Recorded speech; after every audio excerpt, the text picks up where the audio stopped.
em nome do SCREDEM e em nome da Fundação Rui Cunha, por terem gasto o vosso fim de tarde, por aceitarem gastar o vosso fim de tarde connosco. Da minha parte, esta conferência, que é a terceira, tem um gosto especial, porque ao meu lado está um dos meus mestres de Coimbra.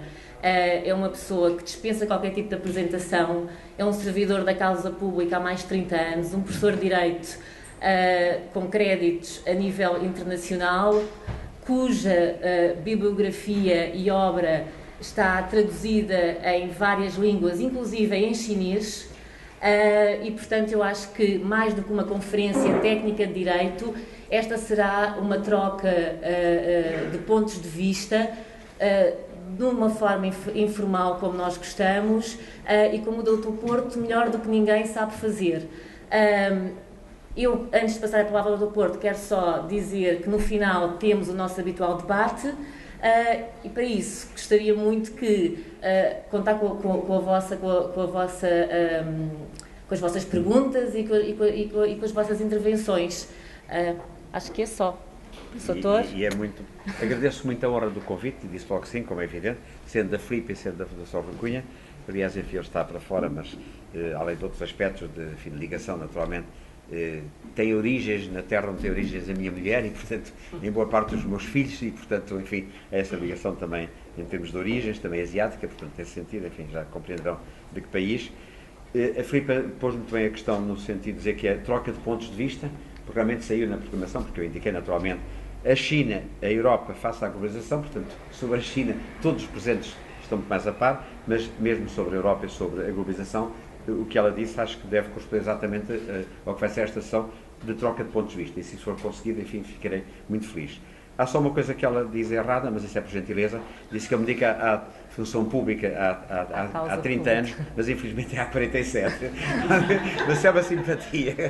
Mas eu agradeço muito. Fiquei a pensar aqui há 30 anos, que acho que é melhor, quando fico favorecido, pensem antes disso. Eu penso que é um tema de grande atualidade. Há aqui um pequeno pormenor, espero que não tenham lido um jornal de cá chamado Ponto Final, porque boa parte do que eu vou dizer já disse ontem à jornalista, portanto não sei se ela está aí, penso que não está, mas portanto boa parte já disse. Mas, enfim, de facto, vou falar sobre um assunto que muito me motiva, enfim, muitas vezes falo sobre ele, portanto, tenho ideias mais ou menos formadas, não definitivas, mas pelo menos elaboradas, alguma opinião, e realmente, além disso, portanto, acho que vale a pena mostrar alguns slides que mostram, portanto, a evolução das coisas. Nós temos visto nos últimos anos um acentuar do comércio internacional, que podemos ficar aqui vendo mesmo. Eu ponho só assim um bocadinho de lado, mas é só para ver o que se passa. É o primeiro, já tivemos a agrupá-los, espero que não haja falha, portanto, está tudo certo. Portanto, isto está um bocado a ideia de que vai aumentando a abertura das economias, portanto, o que está aqui não são totalmente atualizados, enfim, porque vim a correr para cá, mas o panorama não mudou e não é só ter aumentado o comércio internacional, portanto, o trade, mas em maior medida o investimento direto estrangeiro, empréstimos bancários, troca de moedas, portanto, permutas de ações e obrigações, e não só em termos nominais, mesmo em termos reais, e representando cada vez mais em termos do PIB. Portanto, cada vez mais para os PIBs tem significado a abertura das economias, são um elemento essencial. Portanto, isto é esta panorâmica só para recordar o seguinte. Aqui mostra, todavia, que não tem sido sempre assim, e é bom termos esta imagem. A ideia que temos de que as economias se vão abrindo não é uma ideia de sempre. Foi em boa parte do século XIX, mesmo aí certos países protegeram-se para implantar novos setores, incluindo os Estados Unidos, a Alemanha e a França, em relação ao primeiro país industrializado, a Inglaterra, mas é bom não termos a memória, portanto, curta em termos de abertura das economias. Quer nos Estados Unidos, quer no Japão, quer na Alemanha, quer na França, quer no Reino Unido, em geral. Não foi só consequência das guerras, foi também entre as guerras em que houve a ideia dos nacionalismos. Na altura, enfim, não se foi só questão do nazismo ou do fascismo, ou seja, do que for, mas realmente houve uma certa ideia do produto nacional, da preferência nacional, tal, houve essa ideia. E foi realmente a má experiência dessa altura, que levou realmente à Segunda Grande Guerra, mas que teve consequências muito negativas no plano do crescimento das economias, uma coisa está ligada à outra, e que levou a que, a partir de então, houvesse organizações europeias e mundiais para a abertura das economias, a abertura do comércio, desigualmente o GATT, agora a OMC, permuta das moedas com o FMI e também fomento ao desenvolvimento de países atrasados com o Banco Mundial. E na Europa, a mesma coisa com a OSCE, com o Plano Marshall e com a União Europeia de Pagamentos, mais tarde tudo dirigido pelo FMI. Portanto, é só para recordar que nem sempre isto aconteceu e agora com a ameaça chinesa, enfim, para ir diretamente ao assunto que aqui nos traz, portanto, poderá haver novamente a tentação do proteccionismo. a seguir. O mundo que vamos ter, todavia, é um mundo diferente. Eu costumo dizer, ainda disse agora as aulas lá em cima, que, portanto, nós temos uma situação que vai mudar, mas gostava só de dizer que estes dois slides, este e o próximo, estes dois mapas, foram dados em Macau, estes mapas, por um aluno aqui no Instituto de Estudos Europeus. Portanto, eu tinha apresentado outros, e ele, professor, no dia seguinte, deu-me estes dois mapas, portanto, são obra do aluno aqui de Macau, já há uns anos que me deu.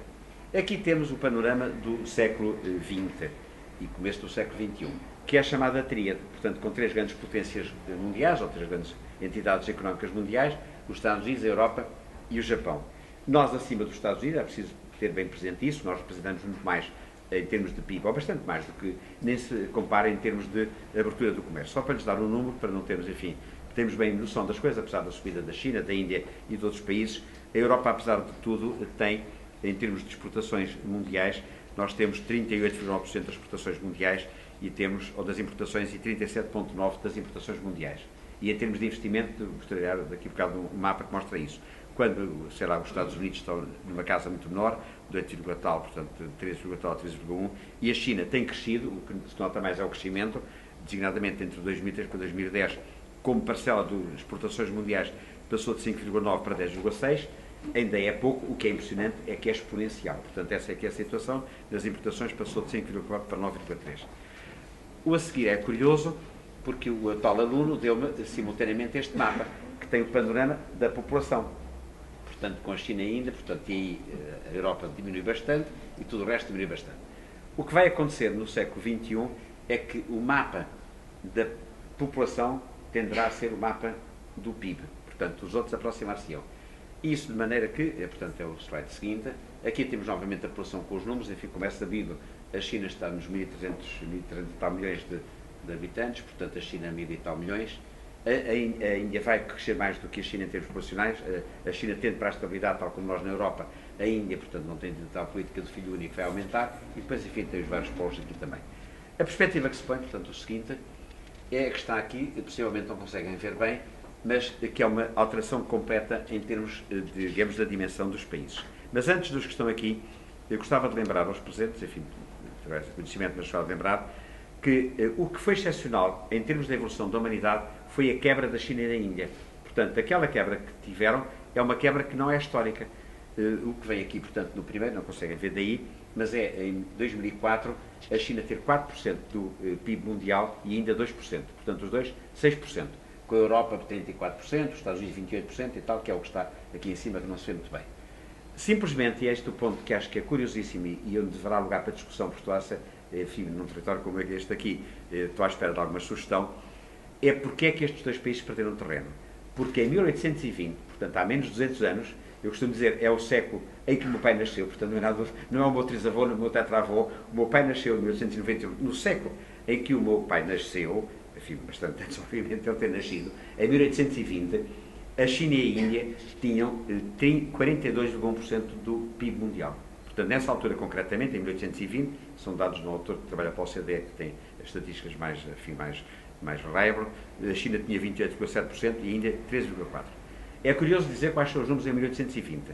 O que, enfim, em alguns casos os países não existiam, mas o que são esses territórios, ou que já eram. A França portanto, o que foi depois a União Soviética tinham 5,5%, curiosamente. O Reino Unido 5%, o Japão 3,1%, a Alemanha 2,4%, o que vai ser a Alemanha mais tarde, naturalmente, a Espanha 1,9% e os Estados Unidos 1,8%.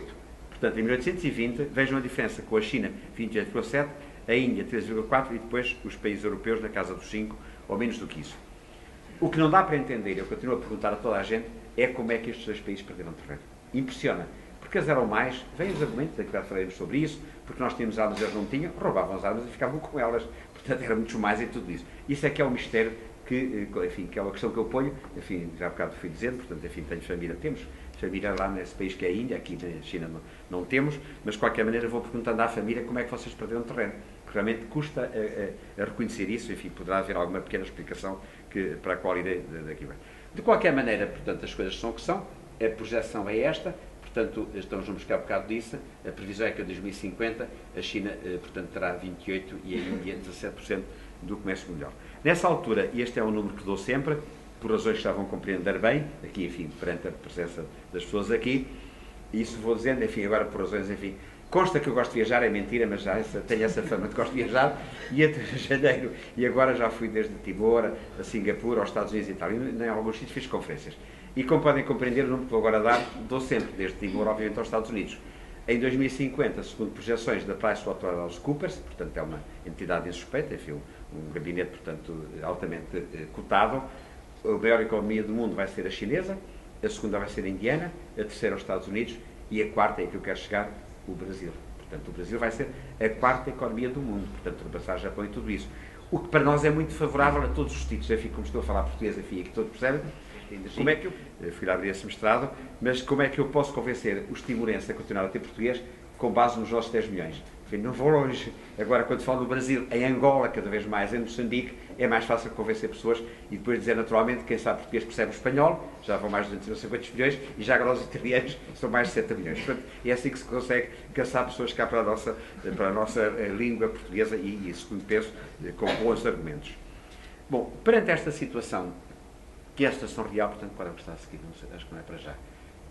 Mas posso já falar nisto. Este quadro é muito interessante. Enfim, aqui peço licença para dizer isto. O quadro, o que está em cima, vê-se mal, mas é uma comparação da Business Week entre o caso da China e o caso da Índia. E em cada caso, vai até 2010 esta previsão, a coluna da direita em cada caso, portanto esta aqui é da direita, mais escura, é a China. A outra, mais pequenina, é a Índia. Bom, e o primeiro diz assim: China will remain the manufacturing giant, tecnologia e serviços. Portanto, a Índia especializa-se nos serviços. Portanto, é uma diferença brutal. A China, portanto, é um gigante na indústria transformadora. A Índia especializa-se nos serviços. Como sabem, eles têm muito jeito, portanto, para essa área. Enfim, é uma prima nossa, fiz para uma pessoa da minha família, que era professora do Instituto de Tecnologia de Bangalore e, portanto, que corresponde, no fundo, ao exemplo da Índia, em que eles têm uma vantagem, que, enfim, porque eu não tenho nada contra a China, pelo contrário, sou muito também a favor da China, como já tem sido até transparente aí nas notícias. Eu aconselho todos os estudantes chineses a aprender inglês, porque realmente eles podem estar orgulhosos do mandarim ser falado por 600 milhões, depois, portanto, por 400 milhões, portanto, o cantonês, não é? Segundo parece, ou se não for isso é parecido, mas realmente o inglês é imbatível. E uma das vantagens grandes da Índia é que aquela gente fala inglês. Enfim, pode haver aqui mais alguém com essas ligações, mas já agora dou mesmo um testemunho pessoal. Enquanto os irmãos do meu sogro e irmãs falavam português como nós, andaram no Liceu Afonso de Albuquerque, alguns estudaram lá, os primos obrigamos a falar português, tens de falar português, não falo nada, então, estou na brincadeira, mas o que é impressionante é que os filhos dos nossos primos, da minha mulher, portanto, os filhos dos primos, a primeira língua não é a segunda, é a primeira, é inglês. Porque quem fala, no caso de Goa, a maior parte da família está em Goa, quem fala, portanto, a língua de lá, portanto, é evidente que não dá emprego depois em Bombaí ou em Bangalore, em Nova Delhi. Portanto, por razões da diversidade linguística, há muito, não digo todos, enfim, mais generalizável ainda, mas os indianos falam todos inglês. E em termos do comércio e da economia global, isso dá uma vantagem enorme. Enfim, deveria ser o português, mas não é, e portanto é uma vantagem que eles têm. Ora bem, a questão que se pode pôr, e era o tema básico aqui desta breve comunicação, é como reagir a isso, portanto, como na Europa, portanto, lutarmos. A primeira tentação seria, naturalmente, a tentação protecionista, portanto, defender-nos, para evitar a concorrência da China. Mas, indo já para outro ponto que diria mais adiante, eu estou convencido de que, em boa medida, portanto, para aquilo que eu tinha anunciado que ia perguntar aos presentes, para de outras razões, naturalmente, mas uma das razões para o atraso que a China e a Índia tiveram foi o terem-se protegido, terem-se fechado. E isso creio que foi notório para eles. Enfim, não posso estar na cabeça do primeiro-ministro Singh ou do Deng Xiaoping, mas, de qualquer maneira, portanto, se há algo notório aqui na Ásia, é que começaram a crescer os países que se foram abrindo, o Japão, a Coreia, depois os tigres asiáticos, portanto, Taiwan, Hong Kong, portanto, Singapura, etc., e não se abriram a China e a Índia, mesmo a Índia, apesar do sistema capitalista que sempre teve, com a ideia do mercado bastante. E realmente eu posso compreender à primeira vista que um dirigente chinês que tem um mercado de 1.800 milhões não está preocupado com outros mercados que há que chegue. É 2 ou 3 vezes o mercado europeu, ou na Índia mais do que o dobro do mercado europeu. Mas realmente começou a notar-se a diferença entre a dinâmica dos países com a abertura das economias e a dinâmica dos países, portanto, mais fechados. Isso é que terá contribuído, portanto, os estarem encerrados para certo afastamento e certo abrandamento, e agora, enfim, estamos a ter as nossas preocupações de concorrência, desde que eles se abriram, portanto, na minha perspectiva, é um ponto importante. Bom, como é que se pode reagir? Podia-se reagir por protecionismo, mas creio que isso seria um erro grave. Enfim, nessa altura, portanto, daqui a uns anos, se calhar teríamos o mesmo destino que tiveram a China e a Índia, e creio que é melhor jogar no sentido da concorrência. Curiosamente e felizmente, segundo penso, as entidades europeias, geralmente a Comissão, têm tido estratégias que são no sentido da abertura, não no sentido do protecionismo. Há uma estratégia, enfim, convém falar nela, porque tem o nome da nossa capital, portuguesa, portanto é uma honra para nós, que é a estratégia de Lisboa. Aliás, Lisboa fica ligada à estratégia, à primeira grande estratégia para o século XXI e ao Tratado de Lisboa, portanto fica ligado às duas coisas. Eu espero que o Tratado de Lisboa tenha mais sorte que a estratégia, porque publiquei uma edição anotada do Tratado de Lisboa e se aquilo vai abaixo fica sem venda, portanto espero que realmente tenha êxito, portanto, o Tratado de Lisboa. Mas a estratégia de Lisboa, que foi definida, portanto, na Cimeira de Lisboa em 2000, não tem tido realmente grande êxito. É uma estratégia que apareceu com grande ambição. Nessa altura, portanto, havia a ideia, mesmo reconhecida, de se tornar, na economia baseada no conhecimento, mais competitiva e dinâmica do mundo em 2010. Bom, estamos em 2012 e não é o caso, portanto, enfim, está ultrapassado. Não terá muito interesse, a menos que alguém depois queira perguntar, saber as razões do menos sucesso da estratégia de Lisboa, mas ela própria foi avaliada a meio termo, portanto, por um ex-primeiro-ministro da Holanda, Wim Kok, em 2004, e ele tem uma frase no relatório que é significativa: Lisbon is about everything and therefore nothing. Portanto, nós que em Portugal temos aquele dizer antigo, quem tudo quer, tudo perde, e realmente era tudo. Portanto, no fundo, com uma definição de não sei quantos objetivos, não sei quantos, portanto, uma ambição enorme, que no fundo levou a que nada fosse concretizado, porque realmente era uma coisa demasiadamente ambiciosa para depois poder ser concretizada. Para além disso, há a questão do modo como se concretizam as coisas. E aí é uma polémica curiosa que se pode ver isto aqui mais para quem é jurista, mas nessa altura houve a introdução do chamado método aberto de cooperação, que é um processo de soft policy, ainda a tese que eu já argumentei ali na universidade com uma senhora de Pequim, foi precisamente, ela muito entusiasta. Aliás, eu acabei a argumentação com essa senhora chinesa, que ela, enfim, fez uma coisa sobre a Europa com grande otimismo. E eu só disse, olha, quem me dera a mim, português e europeu, ter tanto otimismo como a senhora sobre a União Europeia. Realmente não tenho. Espero que você diz. Porque ela, enfim, fez sobre o tema, muito entusiasmada com a soft governance e com o método aberto de cooperação. É um método que, no fundo, enfim, foi uma objeção que lhe pus, a pessoa se fica sem saber se é mesmo o método mais adequado, podendo países não acompanhar de imediato, espero que depois possam acompanhar, isso agora está tudo consagrado no Tratado de Lisboa. Há casos em que tem que ser assim, mas não é o ideal. Portanto, a pergunta é saber se não era mais desejável que todos quisessem avançar. Embora, devo também acrescentar, que sou totalmente a favor de que se avance quando um ou outro não quer, que é o caso mais notório, aos casos mais notórios, o acordo de Schengen, houve países que não quiseram, era muito mau que os outros não tivessem avançado, e é o caso do euro, admitindo que o euro, portanto, venha a ter êxito, portanto, esperemos bem que seja essa a situação. Eu, aliás, aqui digo sempre a mesma piada que já está farta para muita gente, mas que é o seguinte: esta questão do euro é preocupante, especialmente para mim, porque eu votei o euro. Portanto, no dia 2 de maio de 98, eu estava no Parlamento Europeu e, portanto, eu mais 600 e tal. Portanto, aí já tenho uma pequena defesa. Mas depois vou dizer aos filhos e aos netos, portanto, até agora dizia com orgulho, o avô votou o euro, portanto, faz parte do cartão de visita, portanto, você devia ter dito na apresentação, o senhor votou o euro. Mas agora, com a crise, comecei a dizer mais, quer dizer, aos filhos e aos netos, o avô votou o euro, mas no dia 2 de maio, quando a Comissão mandou a proposta, a Grécia não estava lá. Como saberão, eles não cumpriam os critérios de Maastricht, de taxas de inflação, de juros, tal deste orçamental, e digo, portanto, eu digo voto o euro, mas sem a Grécia. Mas espero que qualquer dia não tenha que dizer já aos netos, o avô naquele dia estava constipado, não foi lá. Espero que seja, que não tenha que dizer qualquer desculpa, que naquele dia tinha metido atestado e que não tinha de votar. Mas, enfim, de qualquer maneira, são casos em que se avançou e espero, apesar de tudo, enfim, podemos falar sobre isso se alguém quiser, mas realmente foi-se avançando. Entretanto, o que está agora, portanto, na BER, o que está sobre a mesa, e, portanto, isso é que tem interesse da atualidade, obviamente, é a Estratégia Europa 2020. Ou seja, foi definida uma estratégia para os próximos anos, a Estratégia 2020, que é uma estratégia, portanto, que é para ser prosseguida, portanto, ao longo desta década, ao começar, com as perspectivas financeiras novas que vêm de 2014 a 2020. Portanto, é o que está agora sobre a mesa.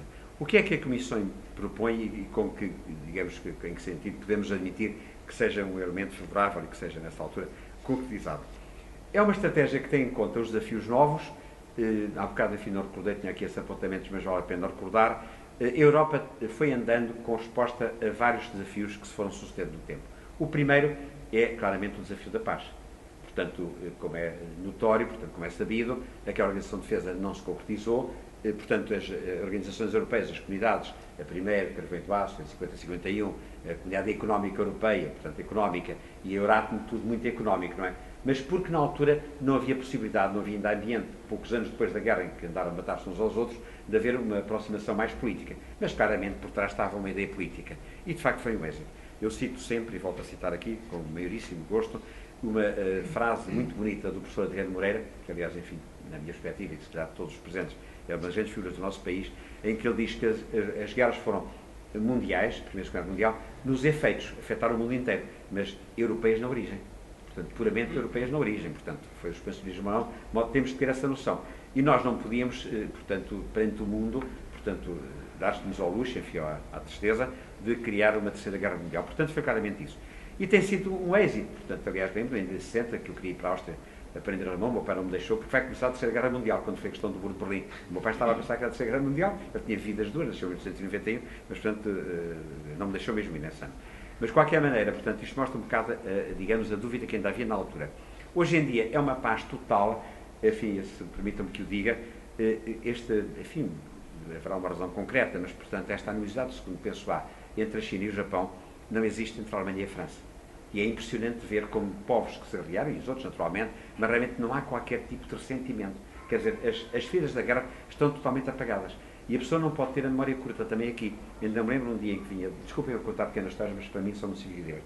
Uma vez que vinha já à tarde do Parlamento, lá em Estrasburgo, para o hotel, já não havia carro de serviço, e vi num táxi com um homem de alguma idade. E perguntei-lhe, estupidamente, eu falo demais e às vezes pergunto o que não devo, e perguntei-lhe se ele tinha sentido a guerra. Portanto, o Estrasburgo, como sabem, foi francês, foi alemão, foi francês. E ele começa a chorar porque a família tinha sido assassinada numa esquina onde íamos a passar. Portanto, isto nota bem que uma pessoa tinha a família, era do tempo em que isso tinha acontecido. Ora bem, realmente esse foi um êxito. Depois tivemos que responder à questão da coesão com os fundos regionais e tal. Depois houve os desafios de aumento da esclerose e do pessimismo dos anos 70. Enfim, hoje custa acreditar que houvesse certo desencanto e certas dúvidas sobre a continuação. E foi o ato único europeu que veio no sentido de haver aprovação de legislação sem ser por unanimidade e com, portanto, o mercado único, portanto, para avançar. Houve depois um desafio importante no meu tempo lá em Bruxelas, em Estrasburgo, que é o desafio do alargamento, mas, de facto, o grande desafio do século XXI é o desafio da globalização. Portanto, perante estes mapas que lhes mostrei, é evidente que o problema da Europa é competir. Nós temos de ter noção da nossa dimensão, que vamos ter, portanto, daqui a uns anos, temos de ter a noção, portanto, que temos que competir e, portanto, é o grande desafio. Embora haja outros, portanto, a própria estratégia, portanto, 2020, fala também, além da globalização, na pressão sobre o recurso e no envelhecimento da população. São dois problemas reais. A pressão sobre o recurso levou a uma filosofia nova, enfim, só um pequeno parênteses. Durante muito tempo, desde o tempo de Malthus e tudo isso, havia dúvidas sobre a suficiência dos recursos em termos do futuro da humanidade. Portanto, enfim, crescendo a produção geométrica e os recursos em produção aritmética, se fosse o caso. Hoje em dia, portanto, não é essa questão já que se põe. A população mundial tende para a estabilidade na casa dos 9 mil, 10 mil milhões, não ultrapassará isso. A China não vai crescer, vai diminuir, a Europa vai diminuir, os Estados Unidos também não aumentarão muito. Portanto, não é esse. A questão é outra, é nós dilapidarmos os recursos. Portanto, não é eles serem bastantes, poderão ser, agora é nós dilapidarmos. Portanto, esta preocupação toda com as emissões, portanto, as cimeiras da Terra, onde não se tem avançado muito, designadamente na última no Brasil, mas hoje em dia a questão que se põe é mais esta. Quanto ao investimento, realmente é um problema delicado. Portanto, aí eu faço o que posso, tenho 12 netos, mas os outros já fazem o mesmo. Portanto, aqui a culpa não é minha, portanto, mas de qualquer maneira, portanto, é a questão que se põe da Europa, é de facto o investimento da população. Bom, o que é que se pretende, portanto, com esta... há três, portanto, no fundo, três prioridades, como é chamado no documento da Comissão, que é o crescimento inteligente, smart growth, é o crescimento sustentável, sustainable growth, e é o crescimento inclusive growth. No primeiro caso, portanto, é do smart growth, é um crescimento com base no conhecimento e inovação, e aí não há alternativa, portanto, nós não podemos basear o nosso crescimento ou na localização geográfica, a Europa já não é o centro do mundo, é mais a Ásia, até outras partes do mundo, outros países, portanto, não é por aí. O modo tem que ser claramente com base na tecnologia, portanto, nos conhecimentos e inovação que temos que competir. Quanto ao crescimento sustentável, portanto, sustainable growth, é promover a economia mais eficiente em termos de utilização de recursos, mais ecológica e mais competitiva. Curiosamente, portanto, os autores do documento falam sempre em mais ecológica e mais competitiva, no sentido, não sei se depois querem ir para aí, de que o ser mais ecológico não impede o crescimento. Aliás, uma das objeções que eu expus à senhora chinesa foi precisamente esse. Ela punha muita questão de haver incompatibilidade. Tínhamos que optar ou por crescimento ou por melhoria ambiental. Ora bem, é possível crescer com grandes salvaguardas ambientais. E há vários exemplos que a pessoa pode dar, desde o equipamento industrial até aos aviões, que simultaneamente, se gastarem menos, são melhores financeiramente, economicamente, e são melhores em termos ambientais. Portanto, não está provado que os países com mais exigências ecológicas cresçam menos. E basta olhar para a Europa, os países do Norte, com mais exigência, portanto, ecológica, portanto, são mais os que crescem. Portanto, é curioso e louvar que tenham posto as duas coisas. E depois, em terceiro lugar, portanto, é uma economia, portanto, inclusiva, com níveis mais elevados disto. Hoje há um sonho de estar empregado a 75% da população entre os 20 e os 64 anos, haver aplicado em investigação de desenvolvimento de 3% do PIB, haver emissões menores de gás e tal, mas não vale a pena estar isto por lado. O que é que interessa aqui para uma conversa desta natureza? O que é que nos pode garantir que esta estratégia vai resultar? Portanto, é esse o ponto que se pode pôr. Bom, e aí, portanto, o Dr. Barroso, no prefácio que faz a este documento, fala, portanto, nas vantagens da Europa, uma mão de obra com talento, uma poderosa base industrial e tecnológica, um mercado interno e uma moeda única que nos ajudaram a resistir aos piores efeitos da crise, uma economia social. Curiosamente, ele, não sei se de propósito se não, no prefácio fala nisto e não fala em duas coisas do texto que são mais duvidosas, que é uma coisa curiosa, enfim, infelizmente, por razões de ofício, vi isto com a maior atenção, ele não põe na introdução duas outras circunstâncias. Uma delas é uma vantagem no setor agrícola, dinâmica e de grande qualidade, quando a Europa, no fundo, tem conseguido manter a agricultura com base em protecionismo e em apoios, levando, chegou a levar 80% do orçamento e ainda agora, portanto, nas perspectivas financeiras novas, fica na casa dos 30% ou 20 e tal por cento. Isto não é uma economia competitiva no plano agrícola, portanto, é o interesse dos franceses, enfim, para falar bem depressa. Depois fala noutra coisa, que é a forte tradição marítima. Nós não temos, a começar por Portugal, tirado o proveito de todo. De modo que ele é capaz de aí ter tido essa, enfim, essa percepção, e de certeza que não fez isso por acaso, não para isso. Ora bem, o que é que agora há de novo e curioso que permite ter alguma esperança maior em termos de ter êxito esta estratégia de 2020? Uma delas é que houve uma concentração nos objetivos a atingir e nas prioridades. Em vez de haver, portanto, 28 objetivos, passarmos para 5. Portanto, em vez de ter uma infinidade de quem tudo quer, tudo perde, portanto, uma concentração em casos que são mais concentrados, com efeitos dinâmicos, difusores, mas de facto é essa mudança. A outra circunstância curiosa, enfim, isto é mais para os vistas aqui presentes, mas é o seguinte: a Comissão, portanto, do Presidente Barroso, propõe que a liderança do processo seja do Conselho. Portanto, ele diz, logo ao começo, o Conselho Europeu deverá assumir plenamente a nova estratégia, de que será elemento essencial. A Comissão irá acompanhar. O Parlamento será como legislador e atuará como colegislador, mal fora que não estivesse. Deve haver participação dos comitês, do Económico Social das regiões e da sociedade civil e, geralmente, dos países, autoridades nacionais, locais e regionais, e os parceiros sociais e partes interessadas da sociedade civil. Mas, de facto, ele atribui, ou a Comissão atribui a liderança ao Conselho. Poderá dizer-se, há aqui um desencanto com o método comunitário, portanto, mais participação do Parlamento, mas é um certo realismo. Quer dizer, provavelmente verifica-se, mal ou bem, até enfim, não estou muito preocupado com isso, os países continuam a ser os elementos liderantes na Europa. E, portanto, é mau não atribuir responsabilidade a quem a tem. É claro que o problema da Europa, enfim, já nos leva para um ponto um bocadinho diferente, é que atualmente quem manda não é o Conselho, é uma chefe, é uma senhora que está no Conselho. E o professor Fernandes da Broca, que há tempos, enfim, poderá ser criticado ou não, mas dizia que a Europa está a ser dirigida, dizia, por duas pessoas e depois disse uma pessoa e meia. Portanto, o que não é muito agradável ao Presidente da França, mas ele disse isto, o que não é assim muito simpático, mas realmente é o que está a acontecer. Isto não é bem o Conselho, o que está lá escrito, obviamente, não é isto, que já a Sra. Merkel e eventualmente mais meia pessoa ou mais outra pessoa, mas realmente é essa a situação que está em causa em termos de liderança. De qualquer maneira, é curioso que a Comissão está preocupadíssima com os efeitos, não é muito comunitário, portanto, enfim, conhece esta situação, mas são, portanto, no fundo, os membros do Conselho que têm que assumir, até para assegurar nos países a sua participação.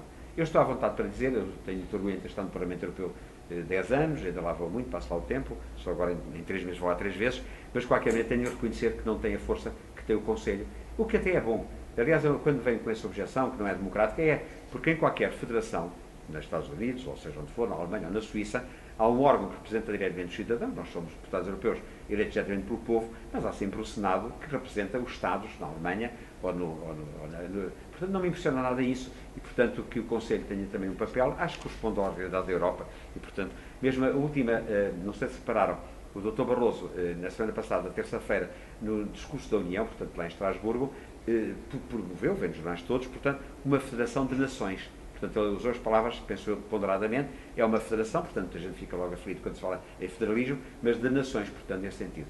Quem, enfim, outra pessoa que eu gostava de evocar aqui em toda a parte, com o maior gosto, que é das pessoas que melhor pensaram em Portugal, penso eu, é o professor Francisco Lucas Pires, muitos provavelmente conheceram, e que ele tinha bem a noção das coisas. E ele então chamava, portanto,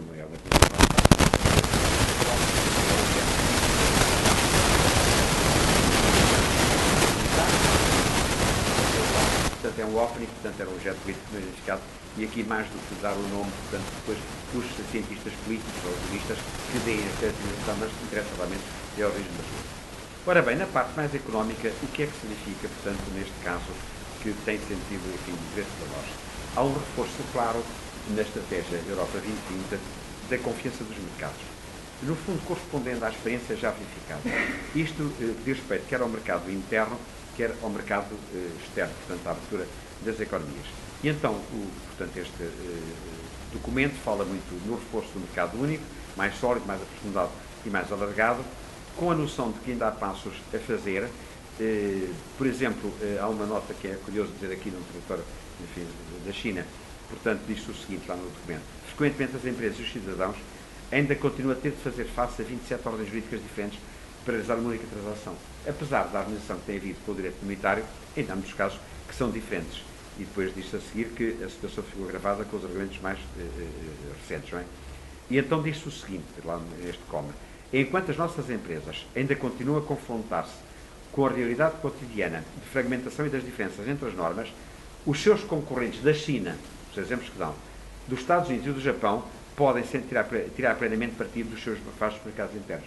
Nós temos de ter noção, de facto, que somos 500 milhões de habitantes, que há países com 400 mil habitantes, portanto, lá nesta casa, portanto, no caso de Malta e do Luxemburgo, e vejam que é não haver, portanto, o aprofundamento no mercado único. Aí um caso curioso, enfim, que interessa hoje a fazer para alguns dos presentes, é um peso muito grande que se está a dar no sentido do aprofundamento do mercado único dos serviços, onde se tem avançado menos. Com números, enfim, às vezes são um bocado mais ilusórios e desejáveis, mas, portanto, diz-se aí que a diretiva de serviços poderá levar a intensificar-se o comércio de serviços em 45% a aumentar, o investimento direto estrangeiro a aumentar 25% e haver com tudo isto, um aumento do PIB entre os 0,5% e 1,5%. Portanto, a primeira nota é, de facto, o aprofundamento do mercado único, que é uma coisa que interessa dizer aqui, ou em qualquer sítio fora da Europa. Quando nós estamos a aprofundar o mercado único, é para o nosso interesse. Eu não digo a um indiano, a um chinês, a um indonésio, seja o que for, que estamos a fazer isto para bem deles. É evidente que é do nosso interesse. Agora, beneficia igualmente os países de fora. Eu vou dar, enfim, não pelo amor de exemplos pessoais. Eu uma vez fui na delegação do Parlamento, não era da delegação, mas houve uma falha e, enfim, aceitei logo isso por razões, enfim, que já se perceberão. E fui na delegação oficial aos Estados Unidos. Nunca esqueci essa viagem. Portanto, isto foi para aí por 92. Em que, no fundo, eles estavam furiosos connosco, era ao fim do mercado único. Como sabem, acabou de 31 de dezembro. Nós passámos uma tarde inteira de cada plenária a votar esta legislação de 200 e tal diplomas do mercado único. E os americanos furiosos connosco a dizer que estamos a criar uma Fortress Europe. Eles tinham razão, vou também num parênteses mais pequenino, eles tinham razão num caso, que era na questão do proteccionismo dos filmes em relação aos filmes americanos. Porque é uma avalanche de filmes americanos na Europa. Tivemos reuniões, enfim, nunca esquecerei, com o Sr. Valente, que é um mafioso também, o presidente da Associação dos Produtores de Filmes da América. Meteram-nos no avião, lá, do oficial lá do Estado americano, levaram-nos a Hollywood para nos convencer, portanto, à Universal Filmes e tal, portanto, tive uma reunião também, tivemos uma reunião, nós, da delegação, com a Sra. Carla Isso, que era, portanto, a Presidente do Governo para o Comércio Internacional. Portanto, nesse caso. Ora bem, aí a Europa não tinha razão nenhuma. Mas eu ficava calado, ou então furioso. Porque o embaixador português em Oslo, estava sempre a conversar com ele, e Fernando, disse: Portugal é contra esta diretiva, porque vejam o que era, a sua aplicação impedia a vinda de telenovelas brasileiras. E em Portugal está um drama, pode haver uma revolução. E, portanto, é quase tão mal como aumentar a taxa social ali. Estou a ver a questão. E, portanto, era um problema que havia. Ele disse: doutor e tal, sou professor e tal. Mas realmente essa tinha. No outro não tinha razão nenhuma. E o que nós dizíamos lá no Congresso Americano e com a administração é que haver um mercado único favorece-nos a nós, obviamente, mas favorece qualquer investidor estrangeiro que invista na Europa quando deixa de separar com os autocarros, com os caminhões, nas fronteiras. Quando há, portanto, agências técnicas iguais nos produtos. Quando há alguma aproximação fiscal que não foi tanta, favorece todos. Eu lá na Faculdade de Direito de Coimbra, enfim, quando dou aulas na sala 6, enfim, não se vê, mas faz de conta, dou o exemplo que está à vista, que é a COFAP, que é uma empresa que ainda é do meu tempo da Comissão de Coordenação, que é uma empresa, portanto, brasileira, o Sr. Kaczynski, que eu conheci, fez aquele investimento, um brasileiro, e pôs em Portugal porque havia um mercado único. Porque é evidente que o caminhão não passava a parar, porque o caminhão levava bens de uma empresa, de um investidor brasileiro. Agora é da Volkswagen, chama-se mal. Portanto, isto aproveita a todos, aproveita também, portanto, a quem tenha produtos que devem ter as mesmas normas do país todo, de modo que isso tem vantagens para todos. Bom, um outro polo em que se tem que, mas aqui não vou despender muito tempo, é o polo orçamental. Ou seja, Eu sou contra orçamentos grandes, até porque muitos saberão, ou se calhar todos, é a minha posição política, não sou a favor de muito Estado, mas de facto o orçamento da União Europeia vai sendo cada vez menor. Enfim, já tenho, olha, um livro que fiz um artigo para o livro de homenagem ao professor Belo Cantilho, e agora para a doutora, enfim, na parte mais financeira, para o professor Aníbal Almeida, mas portanto tive a ver isto todo devagar, mas entretanto a situação é esta. Em termos orçamentais, o orçamento chegou a estar no 1.24, 1.27. No tempo de Jacques Delors, que era presidente da Comissão, no tempo em que eu lá estava, portanto houve uma luta porque ele tentou 1.27. Já não falta uma proposta anterior, muito mais do que isso. Atualmente está em 1.05. Portanto, fazendo a média do que está previsto para 2014, 2020, 1.05. Bom, eu sou a favor de orçamentos pequenos, mas temos que ter o que o Delors chamou no documento do tempo dele, um orçamento à medida das nossas ambições. E a Europa tem de ter a noção que tem de ter alguma intervenção. E desse dinheiro, grande parte dele, na casa de 80%, continua a ser para as políticas estruturais o que está bem, mas parte, portanto, ainda para a política agrícola. Portanto, é um ponto em que há que ter cautela e avançar nesse sentido. Mas, para concluir, aproximadamente no fim, a Europa tem que ter uma estratégia externa. Já agora, qual é que é o a seguir? Desculpe lá, no sentido positivo. Portanto, o que está posto, diz-se aí designadamente que a União Europeia prosperou graças ao comércio exportando para todo o mundo, importando tanto as matérias-primas como produtos acabados. Portanto, diz-se aí que devemos participar em mercados abertos e competitivos, portanto, claramente é isso. Mas depois, onde poderia haver um receio era com os países asiáticos, principalmente, obviamente, com a China. Mas depois diz-se aí, na página 26, o seguinte, que é sublinhado que essas economias, cujas classes médias se estão a desenvolver e a importar bens e serviços, em que a Europa dispõe de uma vantagem comparativa, são a fonte de uma parte do crescimento que a Europa precisa de gerar na próxima década. Portanto, no fundo, em vez de se ver a emergência destes países, os BRICS, no fundo, Brasil, Rússia, Índia e China, como, portanto, concorrentes, pode-se ver também esta perspectiva de aumentos de mercados. E há um exemplo que eu dou sempre, que é o caso da Alemanha com carros para a China, por exemplo. Aliás, beneficiando de Portugal, indiretamente, através da fábrica de Palmela, que é investimento alemão, mas que vem para cá. Portanto, quando havia aquele receio, eventualmente, de, no fundo, não podemos concorrer, há casos concretos. Muita gente pergunta, mas a Europa tem hipótese? Bom, cada um vai tendo, enfim, vai ser interessante, com o realismo, naquilo que se vai praticando. Nós, na Europa, temos a crise, infelizmente, bate muito nos países do Sul, na Espanha, em Portugal, portanto, na Grécia e tudo isso, mas há um país que vai competindo. E isso vai-me alimentando a esperança. Portanto, quando se diz como é que é possível competir com salários tão baixos como na China? Bom, os salários na Alemanha não são baixos. Tem sindicalismo livre e tem alternância política. Todavia, ainda os juros mais recentes voltaram a pôr a Alemanha com um saldo comercial de mercadorias, o maior do mundo, 200 e tal milhares de milhões de dólares, acima do chinês, que é impressionante. Portanto, a Alemanha tem um saldo comercial de mercadorias, portanto, é evidente que o caso dos Estados Unidos não se compara, não é? O que leva a ter uma consequência negativa, mas que não há milagres nisso. Aliás, vou então voltar a um que você tem primeiro, se faz favor, que é este aqui. O problema que a Europa tem de competitividade, como é sabido, é a questão do euro, que é muito alto. Portanto, quando, aliás, eu estava lá na Comissão Económica e Monetária da Política Industrial e fizemos audições públicas, e a ideia que toda a gente tinha lá em Bruxelas era de que o euro ia valer mais ou menos 1 por 1 com o dólar. Seria parecido, economias parecidas, a nossa um bocado maior e tal. E, portanto, tínhamos a ideia que era 1 por 1. Não sei se lembram disso. Quando veio o euro, começou a perder valor. E na altura foi mal porque era no começo. Portanto, sei lá, os chineses ou os japoneses deixaram de ter nas reservas do banco emissor. Mas a partir daí começou a subir. Porque aqui não há hipótese nenhuma. Porque, designadamente, quando nós, como acabei de dizer, temos a Europa, ainda não disse aliás, só falei da Alemanha, mas a Europa no seu conjunto é ou superavitária ou ligeiramente deficitária, mas está mais ou menos equilibrado devido à Alemanha e à Holanda, aos tais países bem organizados, centralizados e tudo isso. Em termos de investimento direto estrangeiro, a Europa tem 40% de investimento direto estrangeiro do mundo, que é o que está aqui. Vejam a diferença entre a Europa Ocidental em termos de fluxo de investimento direto estrangeiro e os Estados Unidos ou o Japão, ou seja o que for. Ora bem, quando há este investimento direto estrangeiro e há uma balança mais ou menos equilibrada, o euro não pode deixar de ser forte. O que nos prejudica na nossa competitividade, torna os produtos mais caros. Tem uma vantagem, que não seja agora estamos chamando a atenção para ela, que é o seguinte, e aí desejo, aliás, por tudo, obviamente, não sou nada anti-americano, pelo contrário. Oxalá que a América tenha a força política que tem, que leva a que o preço do petróleo seja em dólar. Porque um dia que os homens que produzem petróleo, espero que não seja aqui nenhum produtor de petróleo, se reparar nisso, passa a pôr o petróleo em euros. E o que nos atenua o nosso peso nas importações é precisamente ser em dólar e não em euro. Portanto, temos essa vantagem E, por outro lado, enfim, nas exportações muitas são de certo pouco elástica, portanto não tem grande problema. Ora bem, a Europa tem que ter algum realismo, e então é o outro que estava a seguir, que é o outro sem ser este ainda, portanto, o que passou antes, que é este aqui. Quer dizer, nós temos que ter noção, portanto, em relação ao mundo, e é um ponto que eu gosto sempre de sublinhar, que é o seguinte: a Europa é uma potência económica, continua felizmente a ser, agora temos uma dimensão média das empresas grandes abaixo das outras.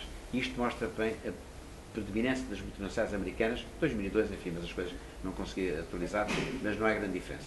Para dar outro número um bocado mais atualizado do livro que os seus alunos da economia do primeiro, costumo pôr um quadro sempre com as melhores empresas do mundo. E vou para volume de vendas, acho que vale mais do que o capital bolsista, seja o que for. E curiosamente, num desses quadros, entre as 30 melhores empresas do mundo, eram 21 americanas, 2 japonesas, 7 europeias. Portanto, a média. E a única que estava nas 15 primeiras europeia era a que produz este objeto, que era a Nokia. Portanto, a Europa, nesse aspecto, deve abrir-se. Agora, temos direito à concorrência, desviamento de mergas, de concentrações, tem que ter a noção que temos que concorrer com empresas muito grandes. Atualmente a situação está a mudar, os últimos números mostram já empresas enormes na China e na Índia, portanto a coisa começa a mudar, mas no sentido até de aumentar a concorrência destes países com essas grandes empresas. Para concluir, portanto, é o outro momento então que fica, enfim, que é o tal outro do mapa. Quando me perguntam sobre se o mundo está melhor ou pior, que é uma pergunta que me fazem sempre, se calhar hoje também eu fazer, portanto não é este, é o outro, é este aqui. Este mapa apresento sempre, portanto, onde quer que vá. Também já não é de agora, é 2008, ou o que é, mas enfim, não terá mudado muito, mudou muito num certo caso.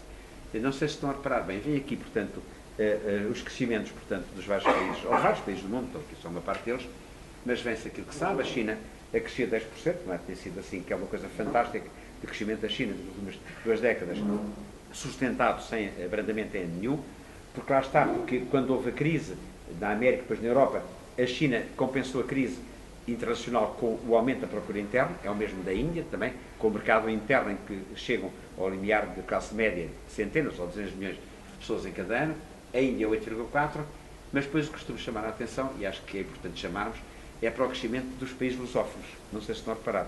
Há um caso excepcional, que é um ano, que é Angola 27,2, neste ano, é claro que não é possível crescer todos os anos 27, neste nível, só Macau, portanto, fora Macau, só Macau é que pode competir com Angola nesse ano, mas depois vejam os países lusófonos, temos Moçambique 7%, Cabo Verde 7,5% e o Brasil 4%. Aqui, dos países lusófonos, está o menos bom, não sei se estão a ver qual é um país que está lá mais para cima, que se chama Portugal, que é 2,8%. Eu vou mostrando este stat, não tive tempo para fazer outro, mas apesar de tudo, se eu apresentar, seja, se eu vou, portanto, ao Timor, ao Brasil, onde vou falar também daqui a um mês, ou vou aos Estados Unidos, e apresento o recente como Portugal a crescer, é um bocado má imagem, não é? De modo que é melhor dizer que não tive tempo e manter este, portanto, espero só fazer, então, se calhar, um novo start daqui a um ano. Mas realmente esta é a situação que vai crescer.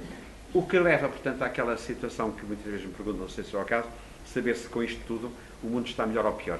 E a minha resposta não tem qualquer... É claro que é bonito dizer que o mundo está muito pior, o meu tempo é que era bom. Não é verdade. Se nós virmos o que se passa em termos do mundo, e todos são homens como nós, são cidadãos do mundo como nós, é impressionante a diferença entre o que havia, portanto, há 40, 50 anos e agora. Portanto, quantas pessoas morreram de fome, ou de qualquer outra maneira, enfim, menos agradável, na China, o que vem nos livros são 30 milhões, não fui lá contá-los. Mas, enfim, não sei se é o que consta, que é o que está nos livros. Eu digo que está nos livros, que são 30 milhões de pessoas. Na Índia, nós vamos lá passar férias há 24 anos, ou há 25, e não posso comparar o que era Bombay, onde tínhamos tios há 25 anos, e agora, com pessoas a dormir no chão e tal, isso, enfim, ver isto diz melhor que a observação à vista. Às vezes diz-se, bom, mas não é todo. No Brasil, as pessoas que deixaram a pobreza é enorme. Com aqueles programas do Lula, é impressionante a diferença do Brasil em termos. De modo que o mundo não está pior, nós estamos mais aflitos na Europa, mas, portanto, é essa a situação. Portanto, no fundo, onde poderia haver problemas era na África, mas aí vi os dados ainda na semana passada, tive a ocasião de ver, os países da África estão a crescer enormemente. E há um dado que tinha aí apontado, mas digo de cor, entre os países do mundo que vão crescer agora até 2050, dos que vêm lá nessa projeção da PricewaterhouseCoopers, em primeiro lugar está o Vietnã, depois vem perto disso a Índia, depois a China vai crescer menos, como é sabido, depois vem a Nigéria, e depois ainda vem a África do Sul. E não vem Angola lá mencionado, portanto, resta saber Angola. Portanto, claramente, portanto, nos outros países vai tudo. Portanto, eu não sei se já contei, já falei do livro do Gunnar Myrdal, do Engendrama, ainda não falei, pois não? Então vou acabar com isso, que é como eu costumo acabar. Mas então aqui, isto agora já, como estou cansado, fiz tanta coisa numa semana, Mas quando eu era jovem estudante, portanto há 50 anos, ou o que era, ou mais do que isso, eu não sei quantos, era muito popular um livro, não sei se algum dos presentes se lembra dele, de Drama, de um sujeito chamado Gunnar Birger, um sueco, que era da Institutos Internacionais de Estocolmo. E é curioso, mandei ouvir outra vez na faculdade há pouco tempo para reler aquilo. É o livro dos anos 60, portanto dá 60, 50 a 50 e tal anos. E então era o drama asiático, portanto sem esperança. E quando se vê o que lá está, sobre a China e a Índia, dá vontade de rir, como não tem de hipótese, portanto está bom. O outro livro, por qual dei desenvolvimento com o velho, que enfim, outra memória que gosto de recordar, na minha área política, mas mais uma razão, o professor Teixeira Ribeiro, o livro por qual dávamos esta cadeira no mestrado, era, portanto, Richard Gill, Teoria do Desenvolvimento Económico. E, portanto, também era assim, os problemas dos países desenvolvidos. Problema demográfico, formação de capital, tecnológico. Depois exemplos, sem esperança. China e Índia, com os problemas todos. Bom, e a pessoa, quando lê aquilo, realmente fica impressionado. Mas o caso é este. Portanto, já há bocado disse que estou convencido que terá contribuído para o atraso destes dois países, durante tantos anos, e com tantos sacrifícios, o terem-se fechado. Bom, a Europa tem duas hipóteses. Ou jogar ao ataque, enfim, eu gosto de futebol, portanto, a imagem que tenho e a experiência, enfim, acho que nesse caso é muito proveitosa, ou fecharmos. Agora, se nos fecharmos, eu tenho medo, se cá estiver, espero estar cá daqui a 30 ou 40 anos, de haver alguém que escreva um livro com o seguinte título, European Drama. Portanto, eu quero estar cá, mas simplesmente este livro não ter sido escrito, o que é bom sinal. E fico por aqui.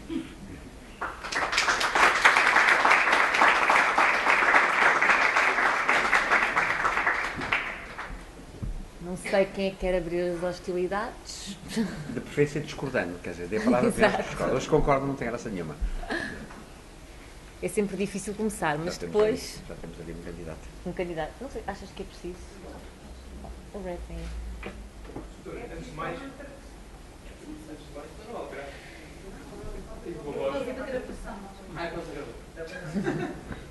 Então,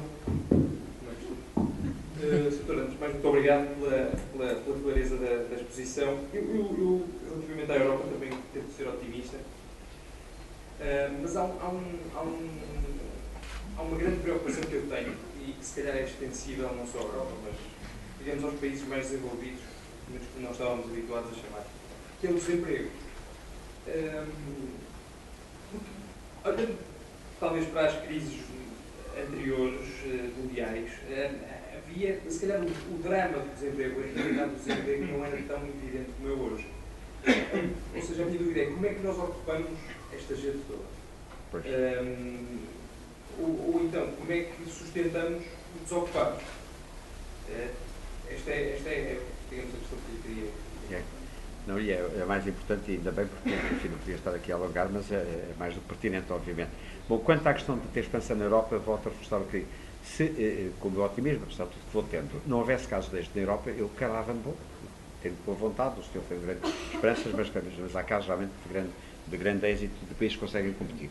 Quanto ao desemprego, desde o tecnológico, as novas tecnologias não exigem tanta pessoa, ainda temos teve lá uma pessoa que é um grande êxito do empresário ali perto de Águeda, que é o país real, é a Águeda, a Leiria, total, um homem que faz produtos para a indústria automóvel da Europa e que, enfim, este senhor aqui sabe quem é, e que vende para a Volkswagen e continua a aumentar as exportações.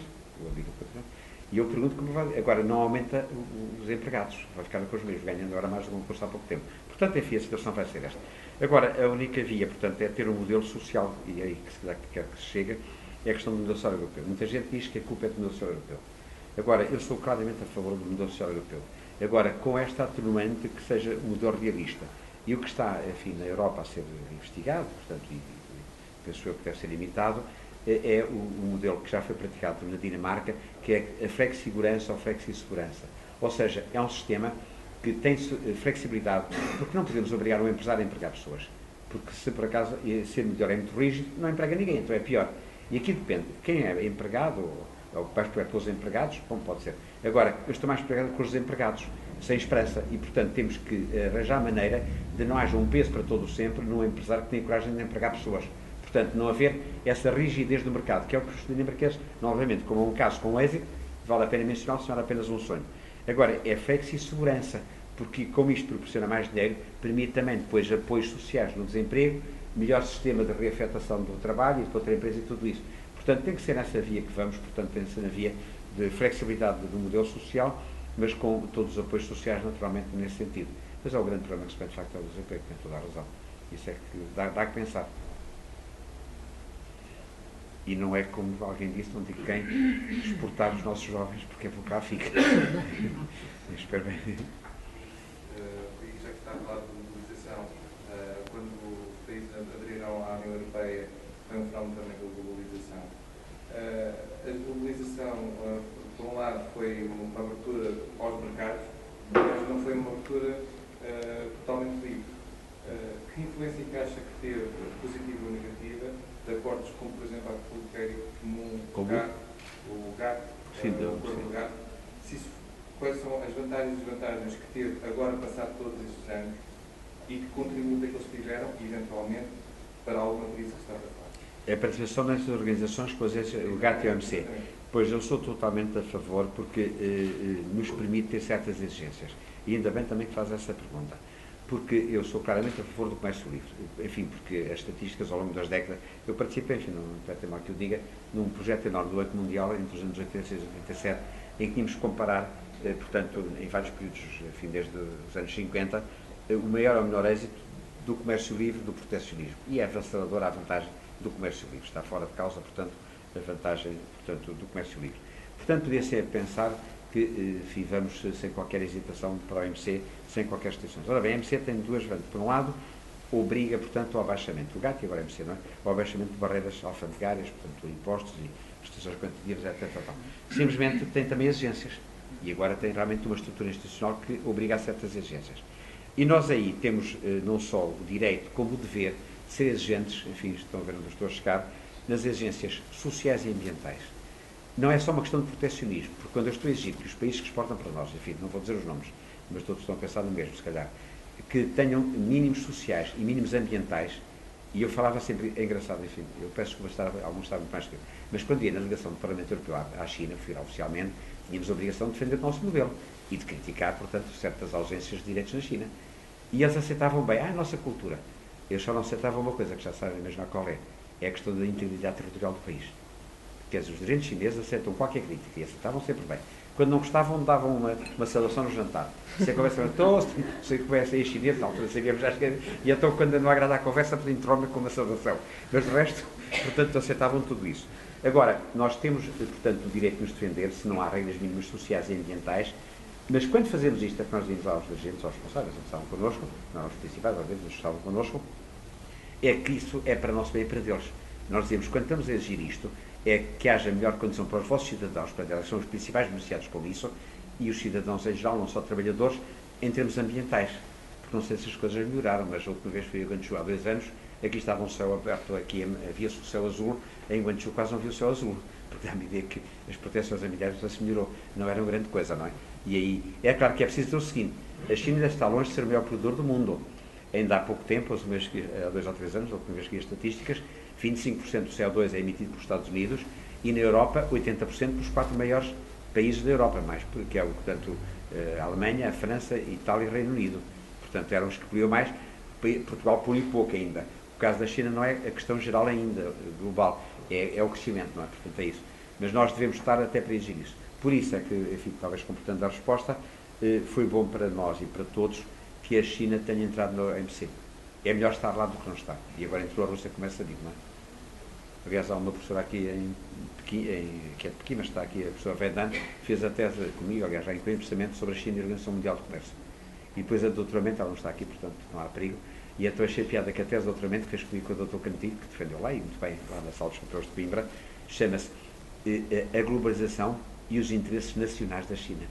Nós não influenciamos o título, é dela. Portanto, achei piada, está tudo muito bonito, mas a tese chama-se A Globalização e os Interesses Nacionais da China. O que é normal e, não, enfim, não fico também chocado com isso. Yes. I can't speak your language. I want to ask my question in English. Since as a logical interpretation, one would think about globalization will lead to a more openness of our society. I would like your comment about the impact of globalization towards China, especially on the further opening of the political reform. We know that in the next month, the Chinese Communist Party in China will convene and hold the 80th session of the party congress. and the power transition has been, is now started. Do you expect that in a macro term that globalization will bring forward the further transparency of the political system in China? And if it is yes, what's the benefit of it? Yes, I shall not speak about political system of China, of course, because you know much better than me. I understand that China should be careful about, in some cases, opening immediately because it is so big and so many people and so on. But I think that sooner or later it will become so a democracy everywhere. The young people. There is one thing which can be important in this answer is the following. I shall never forget, and I shall remember another name, Professor Mota Pinto, who was a Democrat by all means. He was a young professor already. I was an assistant professor. I was from the area of economic law. He was from civil law. And asked me, Manuel Porto, don't you think that in the beginning of growth it is necessary to have a strong regime, authoritarian regime, something like that? It was in the 60s, so 50 years ago.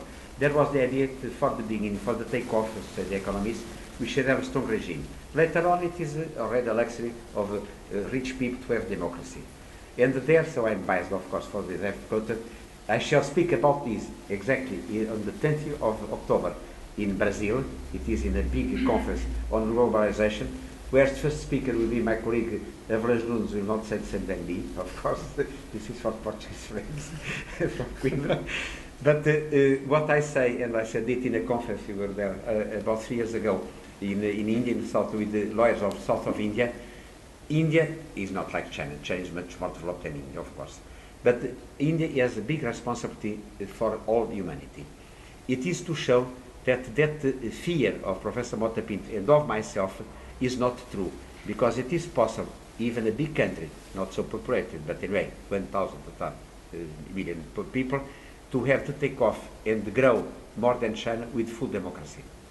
Not the full social approximation. They have still the caste, as you probably know, the Brahman and so on. That is another issue. But so it is possible to grow since the beginning, and so it is an interesting experience. The comparison of China and India will be the most interesting case for the coming years. But I hope, and I am sure that both countries will be great countries, and I hope with great approximation with us, I think it will be possible. But it is just to give another personal thing. One cousin of us, a cousin of my wife, the daughter of a sister of my father-in-law, was professor, she's dead last year, but we have been 2 times there visiting again, in Bangalore. She was professor in the famous Institute of Technology of Bangalore, which is first ranking all over the world. And first thing I asked to my cousin, Priti, she was professor of the main Institute of India, there are no more castes. Yes, it is worse.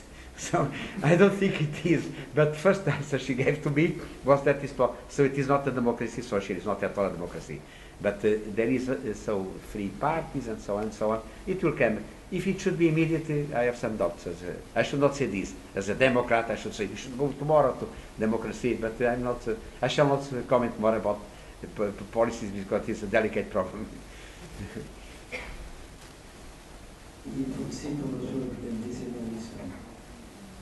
Eu queria apresentar 2 pequenas coisas. A primeira era se teve atenção o que aconteceu em diversos países, concretamente, por exemplo, no Brasil, pensando na evolução económica da China, se acha possível a coexistência de uma economia, digamos, livre de mercado e um regime político de autoridade.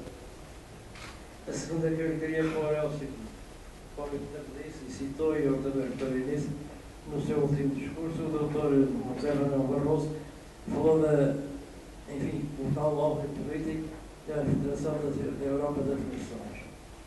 Eu ainda sou do tempo em que se falava, e era o general de Gaulle no princípio, não sei se ainda na União Europeia, se já na CE, na Europa das Pântreas. Ninguém fala da Europa dos Estados. Gostava de comentar qualquer coisa nesse respeito. Pois. Eu, antes do gosto, foi já o ter encontrado no Clube Militar hoje. Realmente o gosto de vir a Macau e encontrar velhos conhecidos de longa data é um enormíssimo gosto. Quanto à questão, enfim, já há bocado fui dizendo, eu acho que com o tempo os sistemas se vão abrindo. O caso da China é um caso típico, enfim, porque é que será diferente? O caso da economia, portanto, não era na filosofia inicial do regime, obviamente que não havia iniciativa privada. Hoje em dia há iniciativa privada, não é? Portanto, step by step, portanto, será o caso. Haverá tendência nesse sentido. Principalmente com, digamos, a tomada a influência da gente nova e tal. Penso que vai ser essa a situação, até mesmo para abafar qualquer tensão. Ainda é uma frase antiga, porque a democracia é um mau regime, não é? Mas é menos mau que os outros. Portanto, é o que nós dizemos na Europa. O regime é mau, o regime democrático, mas é menos mau que os outros. E, portanto, acaba por ser a maneira de abafar as circunstâncias. Quanto à questão de ser uma federação, há bocado já dei um bocado de ideia. Eu sou muito pró-europeu, como já terão notado. Agora sou muito pró-português. Eu, aliás, costumo dizer, se houvesse, eu gostava que houvesse um aparelho para medir o tipo de patriotismo. Portanto, eu estava sempre no topo, com mais Filipe e estou aqui presentes e tal, os portugueses, mas quer dizer, mas mais patriota do que eu não pode haver. Portanto, isso não é possível, está fora de cor. Agora, portanto, mesmo em termos de Portugal, nós temos vantagem nesta integração. Mas eu penso que é bom, por todos os motivos, haver alguma... as presenças nacionais são importantes. Estou convencido disso. Portugal tem uma vantagem grande porque nós temos um sentimento tão grande, patriótico, que não há perigo de desvanecer, portanto, o nosso sentimento. Agora, tem que haver aproximação, em alguns casos, perante esta circunstância. Há bocado que já disse a percentagem, posso só lembrar, enfim, fazer contas de cabeça, a Europa vai ter na casa dos 5% da população mundial. Se nós temos 500 milhões a descer, o mundo terá 9 mil ou 10 mil milhões, então nós temos 5,4%, fazendo contas de cabeça, não é? E, portanto, quer dizer, nós ou nos juntamos ou não há hipótese. Com países que eu, quando digo aqui aos chineses, portanto, aos estudantes chineses, que temos países com 400 mil habitantes, é um pequenino bar de Guangzhou, ou de Xangai, ou de Pequim, não é? E mesmo o país todo é uma parte de Xangai, de Pequim ou de Guangzhou. Portanto, temos de ter noção das coisas. Se não nos aproximamos, não conseguimos competir. Vai ser uma Europa de pátrias, estou convencido. Embora haja uma dificuldade grande, que ainda estava a ouvir um programa daqueles do Parlamento, agora aqui na RTP Internacional, que quer dizer, o aumentar o número de países vai dificultando a situação. A ida da Croácia, o meu colega e amigo, que foi o meu colega do Parlamento, o Carlos Coelho, votou contra a entrada da Croácia. E ele disse, bem, não é nada contra a Croácia, pelo contrário, agora é já agora, já agora, já agora. E Portugal era o único país que não podia opor-se a estes alargamentos, porque nós fomos aceitos com facilidade, e não somos nós que somos novos, ou praticamente novos a permitir, a impedir.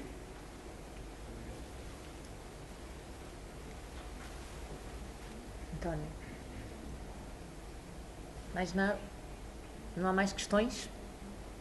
E ninguém discordou, que é triste, é mau sinal. Uma questão que eu queria pôr, que é do isolamento. Do? É do isolamento. Porque a China, nessa altura, a Índia, nessa altura, não pertencia ao Império Britânico. Não, depois... E estava isolada. Enquanto falou no isolamento, na questão do isolamento, após 1820, a China foi sendo progressivamente, a Índia foi sendo progressivamente tomada pelo Império Britânico. Eu, portanto, penso que a perda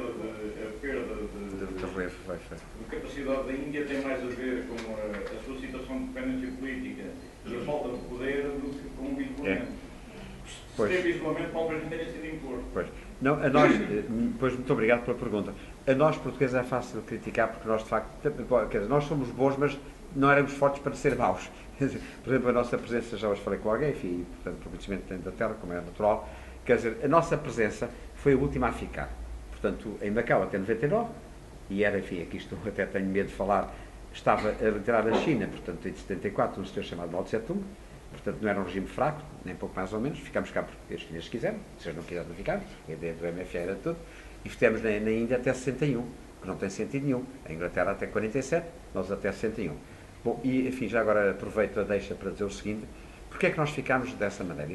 Eu acho que não resisto a dizer isto, que é muito pessoal, mas vou dizer. Em que é que as pessoas de Goa da Mão e Dio, e tenho pena de estar aqui o Dr. Rui Cunha, que podia discordar de mim, em que é que essas pessoas ficaram prejudicadas por Portugal estar lá? Não ocupámos terrenos, casas, lugares.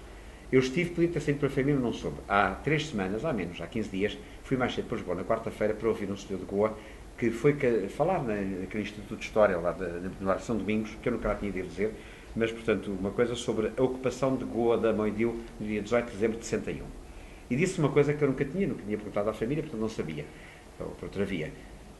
Nessa altura, quando Goa era português, da Mão e Dio, os lugares da chefia, todos, exceto o governador e o do Departamento de Saúde, era tudo goês. Não havia mais portugueses nas chefias. O avô da minha mulher e o bisavô eram diretores da Escola Médica de Goa. Bom, com esta coisa acrescida, é que nós não ocupámos nem espaço nem nada, e os goeses, enfim, os da mão, ou seja, nunca ficaram prejudicados vindo para Portugal, faziam a dobradinha. Portanto, e só assim é possível ficar. Enfim, eu peço desculpa, mas isto não foi com esta franqueza, mas só assim é possível. porque à força não era possível. Portanto, enfim, pessoas da família chegaram, o meu sogro é professor de pediatria, o catedrático de Santa Maria. É claro que Santa Maria não se compara com o de Coimbra, mas não é mau hospital, quer dizer, não posso dizer que seja um hospital ordinário. Portanto, em que é que o meu sogro ficou prejudicado? Ou um primo nosso, enfim, afastado, o professor conhece o nome, o André Gonçalves Pereira, que é primo da minha mulher, não é? Portanto, a avó, a tia Matilde, era irmã do avô. Portanto, em que é que o André ficou prejudicado por ser indiano? Ficou prejudicado, eu não falo dos atuais. Não digo mais nomes, mas não digo mais. A pessoa chegava aqui a casa. Portanto, essa é a situação. E, portanto, fomos ficando. É para responder à pergunta diretamente, não estou a fugir à pergunta. A Inglaterra não é bem a mesma coisa. Designadamente com o impedimento da indústria têxtil depois da Revolução Inglesa. Os ingleses têm um passado mais complicado. Nós temos coisas complicadas onde houve guerra, infelizmente. Enfim, não vale a pena irmos para aí agora. Em Angola, portanto, Moçambique e Guiné, houve coisas mais complicadas. Nos outros não houve. Sei lá, eu estive, só para dar mais um exemplo, enfim, não está sempre coisas pessoais, eu estive na Marinha, portanto, na tropa, fiz tropa na Marinha, em 67, já lá vão não sei quantos anos, há 40, estive em Cabo Verde, portanto, no tempo português, em que aquela gente era prejudicada com a nossa presença. Se não concordarem, digam, estamos aqui para discordar, mas nem nada.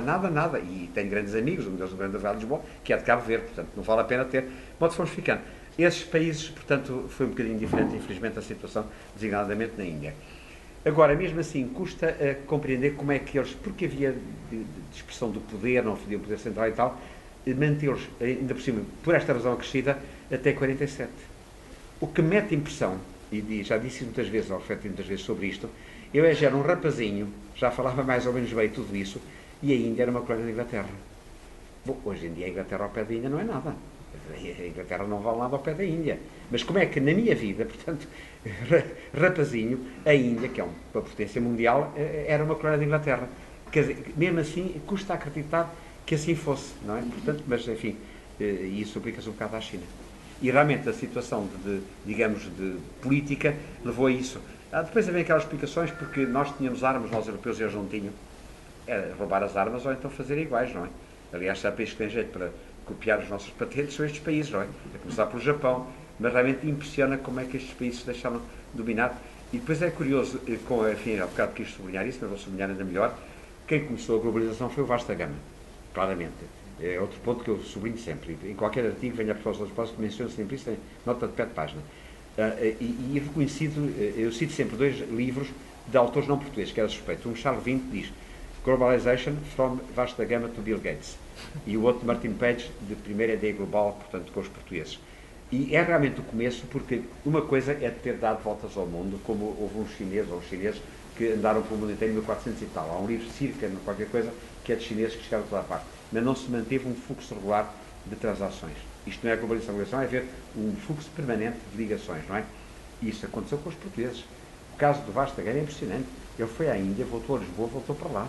É impressionante. Quer dizer, o fluxo se manteve, com o entreposto lá, e que nunca mais foi interrompido. Depois vieram os outros países, naturalmente. Portanto, é essa a situação.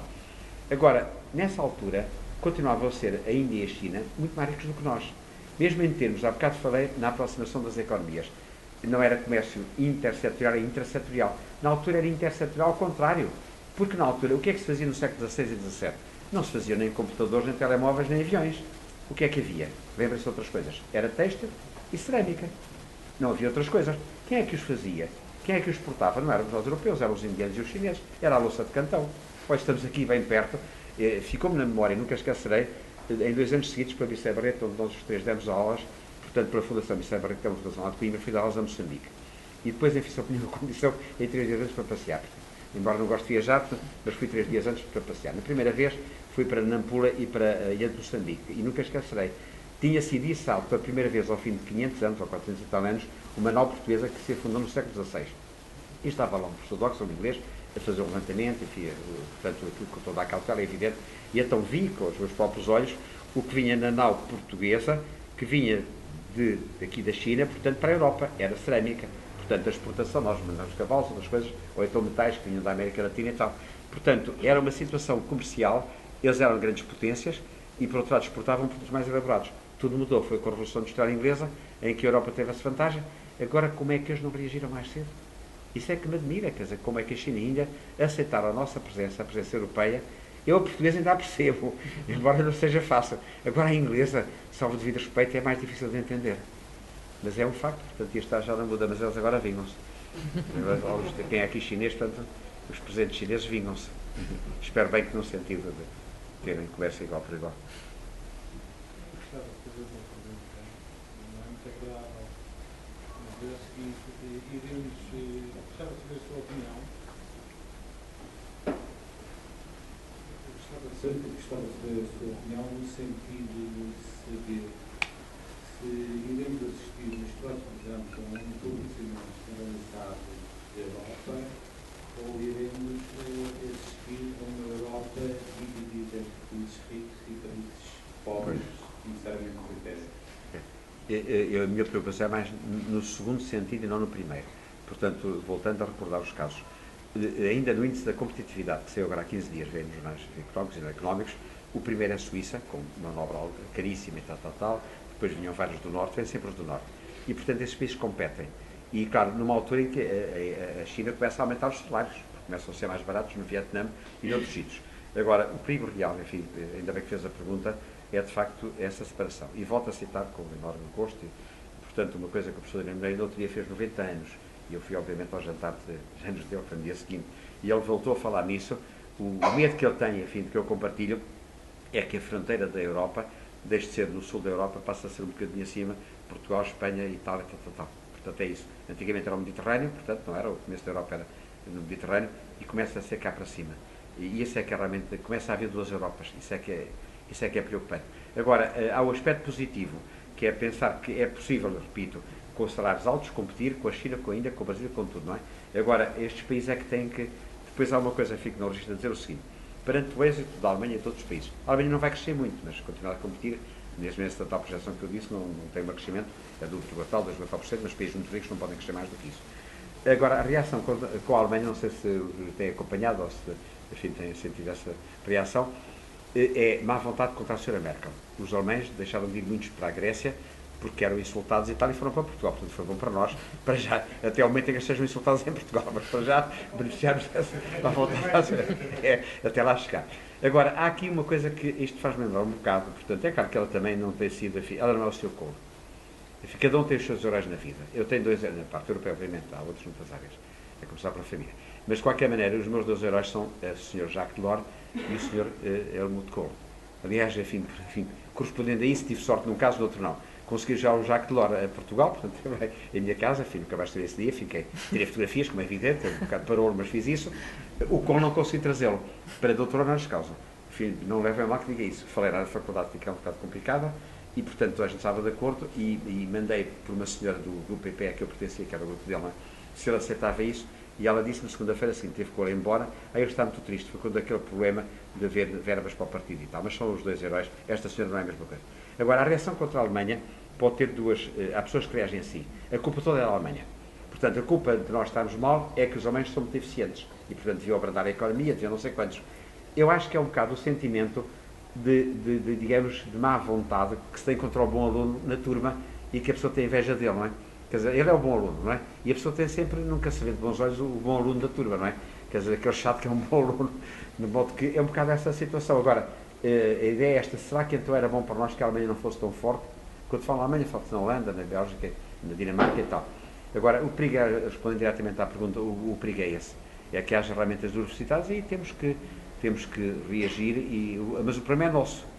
Eu não aceito, portanto, dizer, porque há que a culpa é dos ricos. Talvez num caso sim, mas... Não vai levar uma desagregação? Pois, espero bem que não. Depois, isso é o risco, é evidente, que a pergunta tem todo o sentido. Agora, não, a Sra. Merkel tem sido muito clara a manter...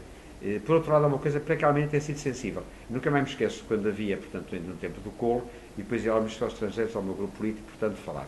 E então nunca mais me esqueço. Ele um dia, portanto, até filmes falaram e tal, nós a querer que a Alemanha pusesse mais dinheiro no orçamento, ele disse assim, pois é assim, há uns países que recebem muito, recebem pouco, depois os países que pagam, uns que pagam um bocadinho mais, e depois um paga quase do que a Alemanha, portanto a pagar é este, fez um desenho assim, mas não foi papel como esta, e nós pagamos tudo. É claro que nós reagimos da maneira que vai perceber bem, porque nós reagimos, a Alemanha, quando paga muito, recebe muito, há um grande retorno, quer dizer, porque é o que leva, aliás, e pessoas com visão, que têm essa visão, o desenvolvimento equilibrado é bom para os pobres e bom para os ricos. Evita tensões sociais com a imigração para lá e aumenta a compra lá. Há um número que vou dizer rapidamente, que eu acho que ilustra bem. Isto custa acreditar hoje em dia com a crise portuguesa. Quando Portugal entrou no ano anterior, 85, Nós tínhamos superávit comercial com os 10. Entramos nós em Espanha, passamos a ser 12, não é? Tínhamos superávit comercial, custa acreditar hoje em dia. Só tínhamos déficit com a Alemanha, com a Itália e com a Bélgica. Portanto, tínhamos superávit no conjunto, com o Reino Unido, França e tal, tínhamos superávit. Entramos, enfim, isto até dá vontade de chorar, nos primeiros anos, 87, 89, crescemos na casa dos 5, 6%, o investimento aumentou na casa dos 10%, o investimento direto estrangeiro aumentou 100%, duplicou em cada ano. E, entretanto, aumentámos o déficit. Claro que aumentámos porque entrou a Espanha, e com a Espanha sempre tínhamos déficit, mas aumentámos com os outros. Porquê? Porque com a maioria do país, onde é que se gastou dinheiro? Parte em produtos feitos em Portugal, mas grande parte importados. De onde é que vinham? Da Alemanha e de outros países. Há sempre um retorno. Houve um investimento enorme na nossa indústria, começar pela têxtil. Nunca mais me esqueço disso, estive ligado a FIAC, ao Conselho Fiscal de uma empresa, infelizmente falida hoje em dia. Onde é que eram comprados os teares no meu tempo dessa empresa, aqui há 30 ou 40 anos? Eram Schultz-Silence, vinham da Alemanha e da Suíça. Portanto, os ricos vão tendo o retorno, quer no consumo de bens de melhor qualidade, vestuário, calçado, tudo isso, com a venda e tal, qualquer, e no equipamento. Portanto, mesmo está estudado pela Comissão Europeia, em cada 100 euros, ou aqui na altura quando foi feito o estudo, de aplicação dos países periféricos, 40% são de retorno a bens dos países desenvolvidos. Portanto, aqui neste caso, enfim, não está em causa a bondade dos ricos a pôr mais dinheiro, mas eles têm vantagem também nisso, há vantagem no equilíbrio. E pode ser que esta percepção leve a que eles tenham essa noção. Embora, repito, o problema tem que ser nosso, mais do que da Alemanha ou dos ricos. Quer dizer, tem que ser de nós, da Espanha, que ainda está pior que nós, enfim, infelizmente. Porque aqui na economia é esta virtude, ou esta moral. O mal dos outros é o nosso mal, o bem dos outros é o nosso bem. Portanto, quando a pessoa pensa, a Espanha está muito pior que nós, quanto mais desemprego, mas isso pode nos consolar, ainda pior que nós, mas não nos ganha, não nos dá onde estão, não é? Se eles estão bem, compram produtos, é o maior destino de exportação portuguesa, 27% são para lá, a grande parte para a Galiza, são os melhores turistas para Portugal, são os que lá se vêem em Coimbra, são turistas espanhóis e tudo isso. Portanto, é desejar que eles tenham essa percepção, os do Norte, e que, portanto, continuar a apoiar e não criar desagregação. Mais alguma questão? Mais uma questão. Sim. Que eu acho interessante. Há bem poucos anos, a Irlanda era um tigre. É. E ia para aí uma data de tigres, que ficaram todos cheios de unhas. Inclusive nós, o nosso desenvolvimento também eram quatro zonas europeias, também se dizia que era, quando começaram com a bolsa outra vez, também se dizia, isto é uma coisa espetacular. Eu uma vez estive com estudantes argentinos, diziam de Portugal que era quase um modelo. De repente, tudo isso acabou. Portanto, em tudo isto há qualquer coisa que não cola, não é? Portanto, em que o verdadeiro desenvolvimento parece que não... Parece que é extremamente frágil. O caso da Irlanda, para mim, é o mais... Quer dizer, dizia-se quase que era um modelo que já tinha ultrapassado a Inglaterra, e o mesmo com a Espanha, que diziam que estava quase a ultrapassar a França. Foi aquela euforia dos Jogos Olímpicos, das feiras internacionais, e de repente tudo se chegou. Não, mas era mesmo, eu dou-lhe os números. Quando nós entramos, portanto, na União Europeia, a Irlanda estava 9% abaixo da Espanha. 9%. Antes da crise, estava 21% acima da Espanha, em PIB per capita. E era, mais do que o senhor diz, era o segundo PIB per capita mais elevado da União Europeia a seguir ao Luxemburgo. Portanto, a Irlanda foi um caso fantástico de êxito. Portanto, ultrapassou a Espanha, Portugal ultrapassou tudo. E depois teve essa quebra. São crescimentos não devidamente sustentados, não é? É com base mais na área financeira e tudo isso, e não sustentados. Outro caso tremendo, não da União Europeia, mas é de espaço económico, que é a Islândia. Já aqui, aliás, num programa outro dia, já aqui em Macau sobre a Islândia, mas é um país com 400 mil habitantes. Querem agora querem entrar. Nunca quiseram. Estavam entre nós os Estados Unidos e tal, mas agora, como estavam aflitos, já querem entrar. Aliás, o programa tratava bem isso. Mas realmente são casos de crescimentos não sustentados. E aí, nesse aspecto, não há de ver que não se compara ao caso de uma Alemanha ou de uma Holanda e tudo isso, que são crescimentos sustentados. Nunca. Esses foguetes realmente não são grande coisa. E a Bélgica parece também ter problemas. Teve. Portugal cresceu ao longo do século XX, enfim, não foi muito bem no século XIX. O século XX teve dois períodos de grande crescimento. Teve nos anos 60, que é um caso extraordinário, apesar da guerra em África e tal, crescemos enormemente nos anos 60. Não tínhamos quase... Há uma nota que acho que é interessante dizer, as pessoas que estão aqui presentes. Eu, portanto, entrei na faculdade em 60, há não sei quantos anos, ainda não sei quantos, há 52, e o Dr. Teixeira Vera, que dava as cadeiras que eu, e o Dr. Xavier de Basto. E nessa altura, portanto, nos anos 60, não davam inflação. Porquê? Porque não havia. Portanto, havia tanta coisa que existia para dar, não valia a pena dar uma coisa que não existia, que era inflação. Portanto, havia crescimento sustentado, não havia desemprego e não havia inflação. Não havia desemprego porque houve a imigração também, que foi um escape para Portugal com a imigração e tudo isso. Mas, portanto, era essa a situação. E depois de repente tudo mudou. Nós de Portugal com a imigração, só mais um segundo, que é uma coisa que não resisto a dizer. Enfim, aqui enfim, isto mete política, mas acho que a boa pessoa não está calada. Nós, enfim, pode ser mal interpretado, mas se interpretem mal se quiserem. Nós, nesse tempo em que era presidente do Conselho Nacional chamado Oliveira Salazar, vocês já ouvem falar, um sujeito, um ditador que havia em Portugal, emigraram 1.500.000 pessoas entre 1960 e 75. Em 16 anos, emigraram 1.500.000 pessoas. E quando vou agora, tenho ido, ano passado fui 2 ou 3 vezes a países da ex-União Soviética, fui à Ucrânia, fui à Estónia e não sei se é mais outro sítio. Uma coisa que me impressiona, portanto, comparando o capitalismo com o comunismo, portanto, já estão a ver, estou a meter para a política, é a atitude quanto à imigração. E é uma coisa que não me sai da cabeça e não me cala. Portanto, saiu 1.500.000 pessoas para a França, Luxemburgo, a Alemanha. Conhecem, pessoas ligadas a Portugal, o caso de algum imigrante que fosse morto a atravessar a fronteira? Conhecem algum caso? Algum familiar ou amigo das vossas terras que tivesse sido morto a atravessar a fronteira? E sabem que houve milhares e milhares de pessoas que foram mortas a atravessar a fronteira dos países comunistas? Não sabem isso? Há coisas que eu nunca esquecerei na vida e, portanto, não me calam.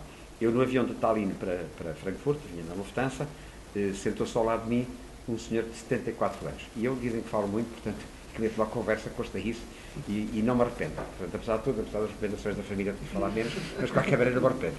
E houve coisas que eu nunca mais esquecerei a conversa com este senhor. Posso dizer? 120 anos. Eu, portanto, da ex-União Soviética, portanto, da história, ele viveu na sua vida toda na União Soviética, na Alemanha nazi, na União Soviética. Portanto, ele não teve outra vida, até agora, portanto, agora com a abertura. E fiz uma pergunta que não pensava ter esta resposta na minha vida. Não era pensável ter esta resposta. Perguntei-lhe, bom, o senhor que viveu essas duas coisas, e no caso em miúdo e tal, perguntei-lhe assim diretamente. É a pergunta que não se faz, mas perguntei. O que é que foi pior? Foi o comunismo ou o nazismo? E ele respondeu-me, foi o comunismo. Depois riu-se, isto é exatamente o que ele disse. Depois riu-se, foi mais tempo e há menos tempo, o que é uma fuga à resposta. E depois acrescentou o seguinte, que é uma coisa que... Depois, não, mas eu vou explicar melhor. Porque no caso do nazismo, enfim, era muito miúdo, foi a força bruta, portanto, os tanques nazis e tal, e foi a ocupação bruta e tal. O comunismo foi a ocupação das nossas consciências. E temos jeito de falar em casa. Portanto, isto é impressionante. Portanto, veja, enfim, a diferença entre um caso e outro. Agora, depois pus a pergunta seguinte, que já está a adivinhar que faria. Perguntei-lhe, sei lá, mas porquê é que vocês... Perguntei também outro dia na Eslováquia, também, enfim, não é agora, não sei, temos país comunista. Perguntei, mas o que é que as vossas autoridades vos diziam para explicar que matassem pessoas que queriam emigrar? Queriam sair, passaram o muro de Berlim e tal. O que é que explicava, portanto? E então deram duas respostas parecidas. Mas, num caso, portanto, a guia disse-me assim, porque os nossos dirigentes políticos diziam que o que era muito mau e, portanto, era para irmos para lá. Portanto, era por bem das pessoas.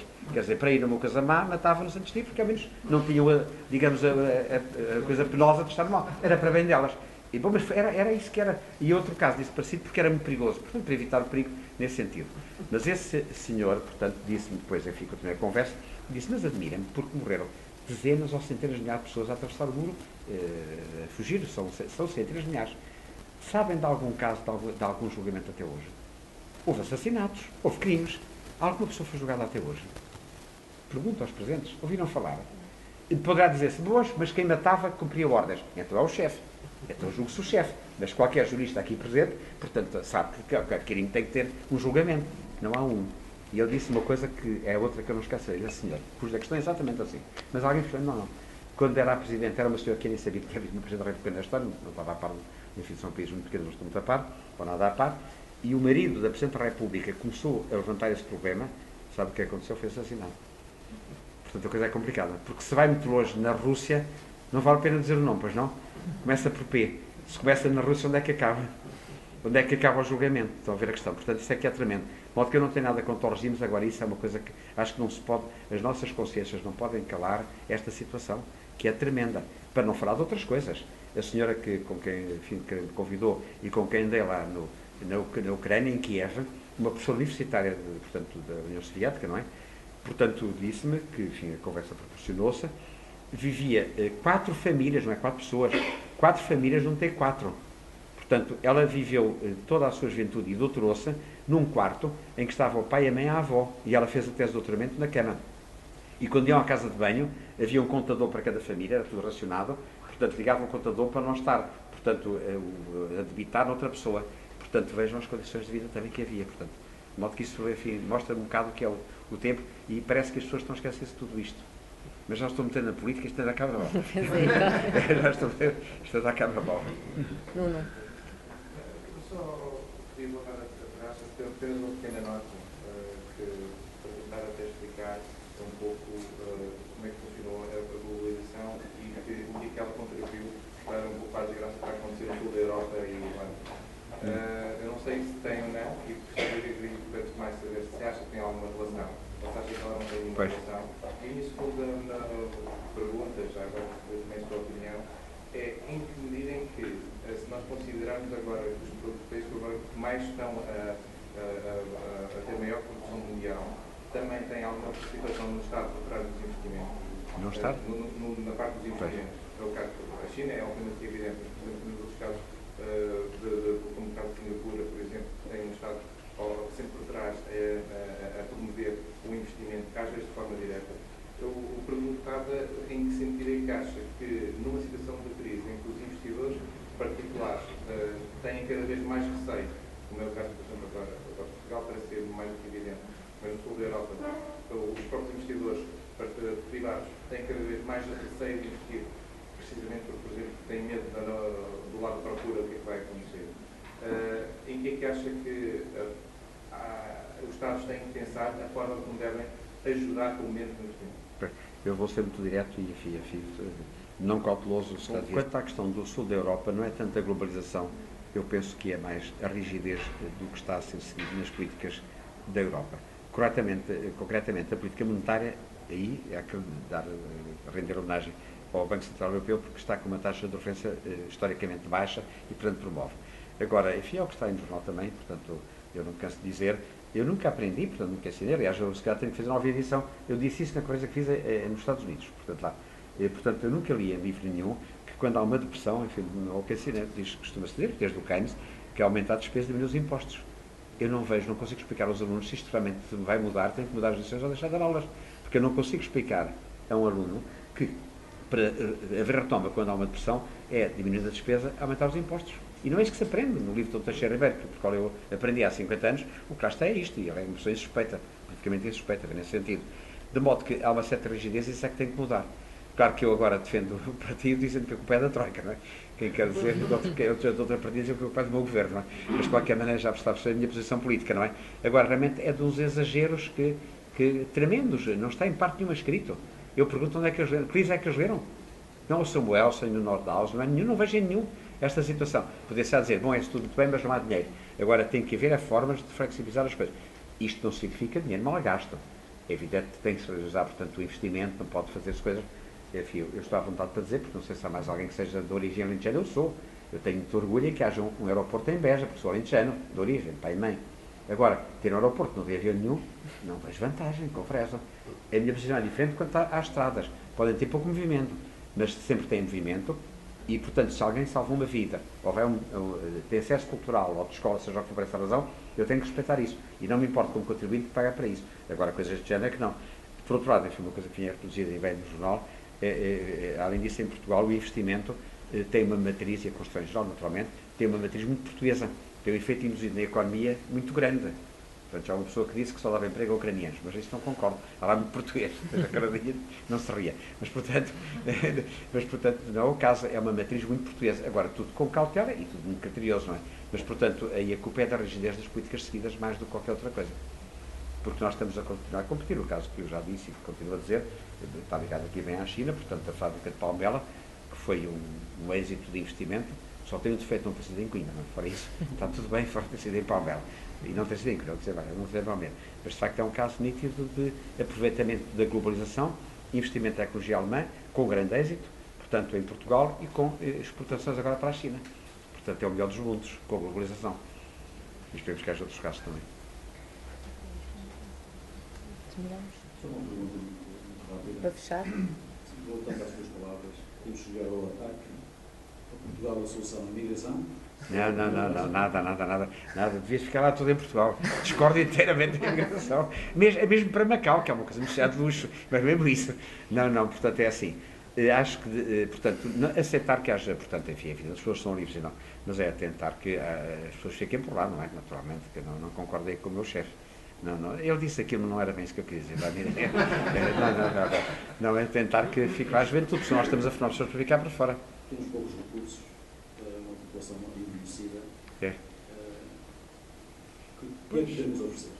Olha, eu novamente, quando disse há bocado que a pessoa tem que manter a esperança, portanto, da Europa com países que têm êxito, é possível, como modelo social, tal. Em Portugal, portanto, eu novamente recorro àquilo, até para me consolar e para achar que posso ter razão, veja os casos destes que há lá em Portugal, apesar de tudo, em muitos sentidos. Naquele caso, enfim, um caso modesto, mas veja só naquela zona, portanto, em Coimbra, a Critical Software, que exporta para a NASA, consegue competir na NASA, naquela zona do Val, portanto, da zona de Aveiro, ou de Viseu, de Valdecâmara, Martim Fera, agora está com os poemas, a Visabeira, portanto, tudo isso. Portanto, há casos em que conseguem competir e, portanto, temos, ainda agora fui à inauguração, estava lá, aliás, precisamente, a apresentar a pública, agora na sexta-feira passada, antes de vir, portanto, uma coisa de nanoprodutos, que é o investimento futuro da CUF, feito lá em Coimbra, no sítio 24, a equação está correta, mas, portanto, vai havendo casos de êxito e temos que nos agarrar a eles. Há um setor, olha, que só para dar mais um exemplo, de pessoas que conheci na semana passada, por uma circunstância que não interessa, ligados à indústria do calçado. O calçado por este está a crescer. E é o melhor exemplo, aliás, gostava ainda bem que me lembrei de repente disto. Eu, entre as coisas interessantíssimas que fiz para o Parlamento Europeu, aceitei o que devia e o que não devia. Aliás, quando eu me vi embora de um jornal qualquer, telefonaram-me a dizer: o Sr. Deputado sabe que foi quem fez mais relatórios, olha, nem sei quantos fiz, muito menos os outros, mas foram lá aos computadores e viram isso. Porque ainda interessa é fazer relatórios, portanto, que é onde a pessoa aprende e tem contactos. E aceitei, nem sei porquê, o relatório de iniciativa do Parlamento Europeu sobre a indústria dos cortumes da peles e, portanto, tudo que é calçado, portanto, sacas e tal. Portanto, tive um contacto na altura muito grande e vale a pena. Vão ver fábricas de calçado em Portugal, na feira, o presidente da associação era de lá, chamada APICAP, e o Centro Tecnológico de São João da Madeira. Nunca ninguém viu aqui. Um dia que for a Portugal, se tiverem tempo, forem lá para o Norte, vão a São João da Madeira ver o Centro Tecnológico do calçado, portanto, dos cortumes, aliás. E há um caso em que jogaram para positiva, com processos mais avançados tecnologicamente, de CAD/CAM, que é o processo de design, portanto, não é estar o indivíduo a cortar e tal. E, portanto, é o caso do melhor êxito português de setores tradicionais, é esse. Outro caso interessante, que nunca me canso de dizer, o maior exportador do mundo de têxtil, ainda há um ano ou dois, não voltei a ver esta, era a Alemanha. Em termos de quantidade, é a China e o Brasil a seguir. Aliás, começa a ser recorrente, a Índia está no campeonato, mais das informáticas, mas começa, China e Brasil por esta ordem. Isto tem, por exemplo, no calçado, número de pares de calçado, são os maiores exportadores, mas em valor de vendas são os italianos, não é? Com a tradição que têm. Nos têxteis, é claro que não é o têxtil ordinário nem nada, é o têxtil dos carros, têxtileiro e tudo isso. Portanto, agora, não é o processo tecnológico que será usado na China ou na Índia a fazer têxtil. Mas, portanto, até em setores tradicionais, a Europa tem conseguido grandes êxitos. Portanto, repito, no caso do calçado, que não há nada mais tradicional, ou do têxtil, naturalmente. A questão em relação ao que se passa atualmente em Portugal. Eu tenho assistido a esta movimentação através do Facebook e outras vias de comunicação atuais. O povo está unido para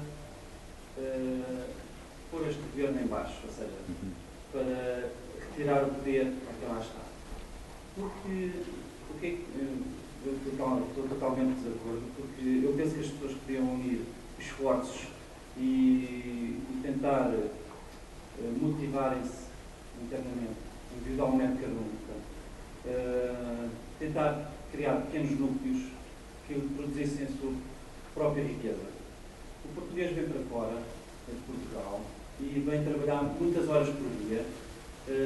Em Portugal queixa-se: eu sou doutor, eu sou doutor qualquer coisa, não interessa a profissão que tenha, e chega cá e vem fazer qualquer coisa, incluindo montar e desmontar máquinas nos casinos em Macau. Porque é que essas pessoas em Portugal têm vergonha de fazer esse tipo de trabalho? Eu acho que nós podemos fazer no nosso país o que podemos cá fora. Eu assisti a pessoas, trabalhei em Portugal com outras pessoas, que estavam-se a sujeitar a ir para a Alemanha, por exemplo, a trabalhar 18 horas por dia, a morar em contentores, ou em outras casas rústicas, nos campos onde iriam morar.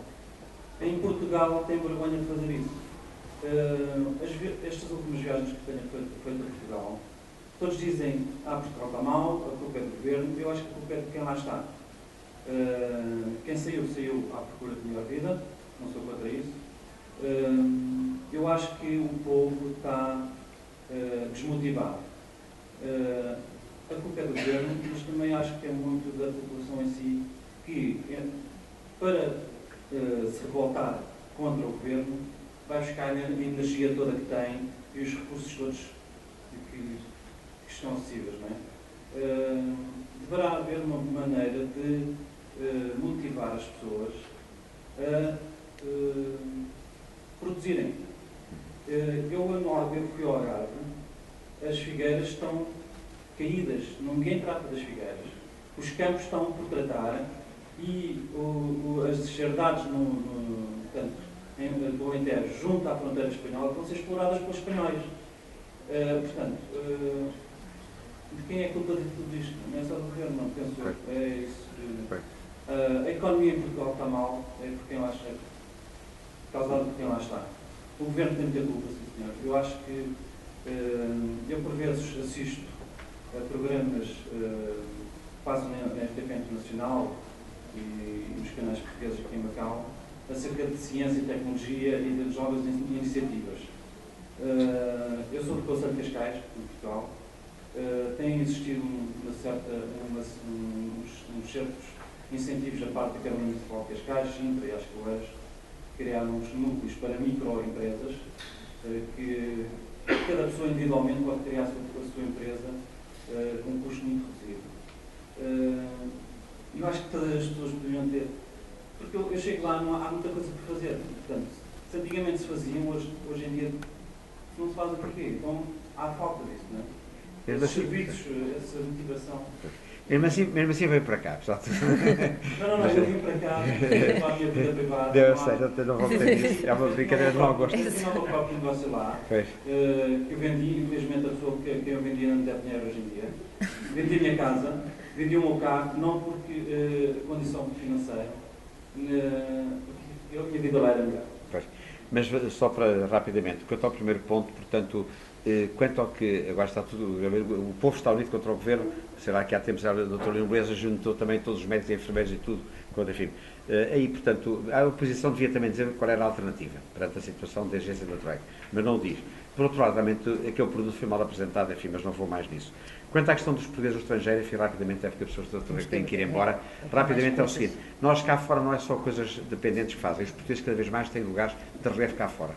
E há novamente uma história que nunca esqueço, é que cada vez mais, e mesmo pessoas mais apreciadas em toda a parte, só em 2 minutos ou num minuto sequer, quando eu estava na Comissão de Coordenação da Região Centro, topei que havia um programa na Alemanha para investir nas empresas alemãs nos países de origem dos emigrantes e fazer lá investimento. Isso já tinha sido na Turquia e na Grécia, lá o que era. E eu tentei isso para Portugal, sei lá, Volkswagen, outra qualquer, investir lá na região centro e, portanto, os imigrantes voltarem. E fui lá com o diretor dessa entidade, portanto, isso tudo foi identificado com a imigração, o Dr. Mundo, do número do homem, isto já foi há 40 anos, e ele disse, com Portugal não quero. Porquê? Os portugueses queremos cá todos. Mas não é por uma questão de suficiência, é que são pessoas que vão prosperando, portanto, é essa situação.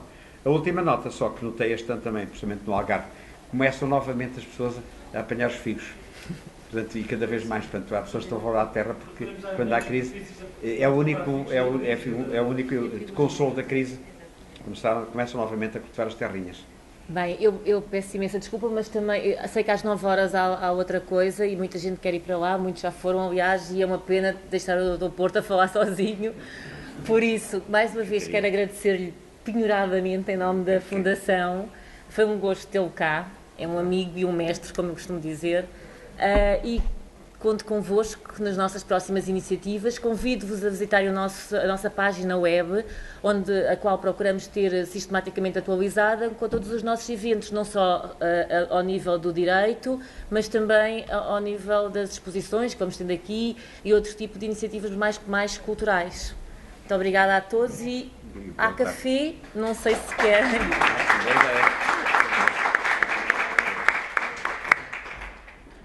Muito obrigada, Sr.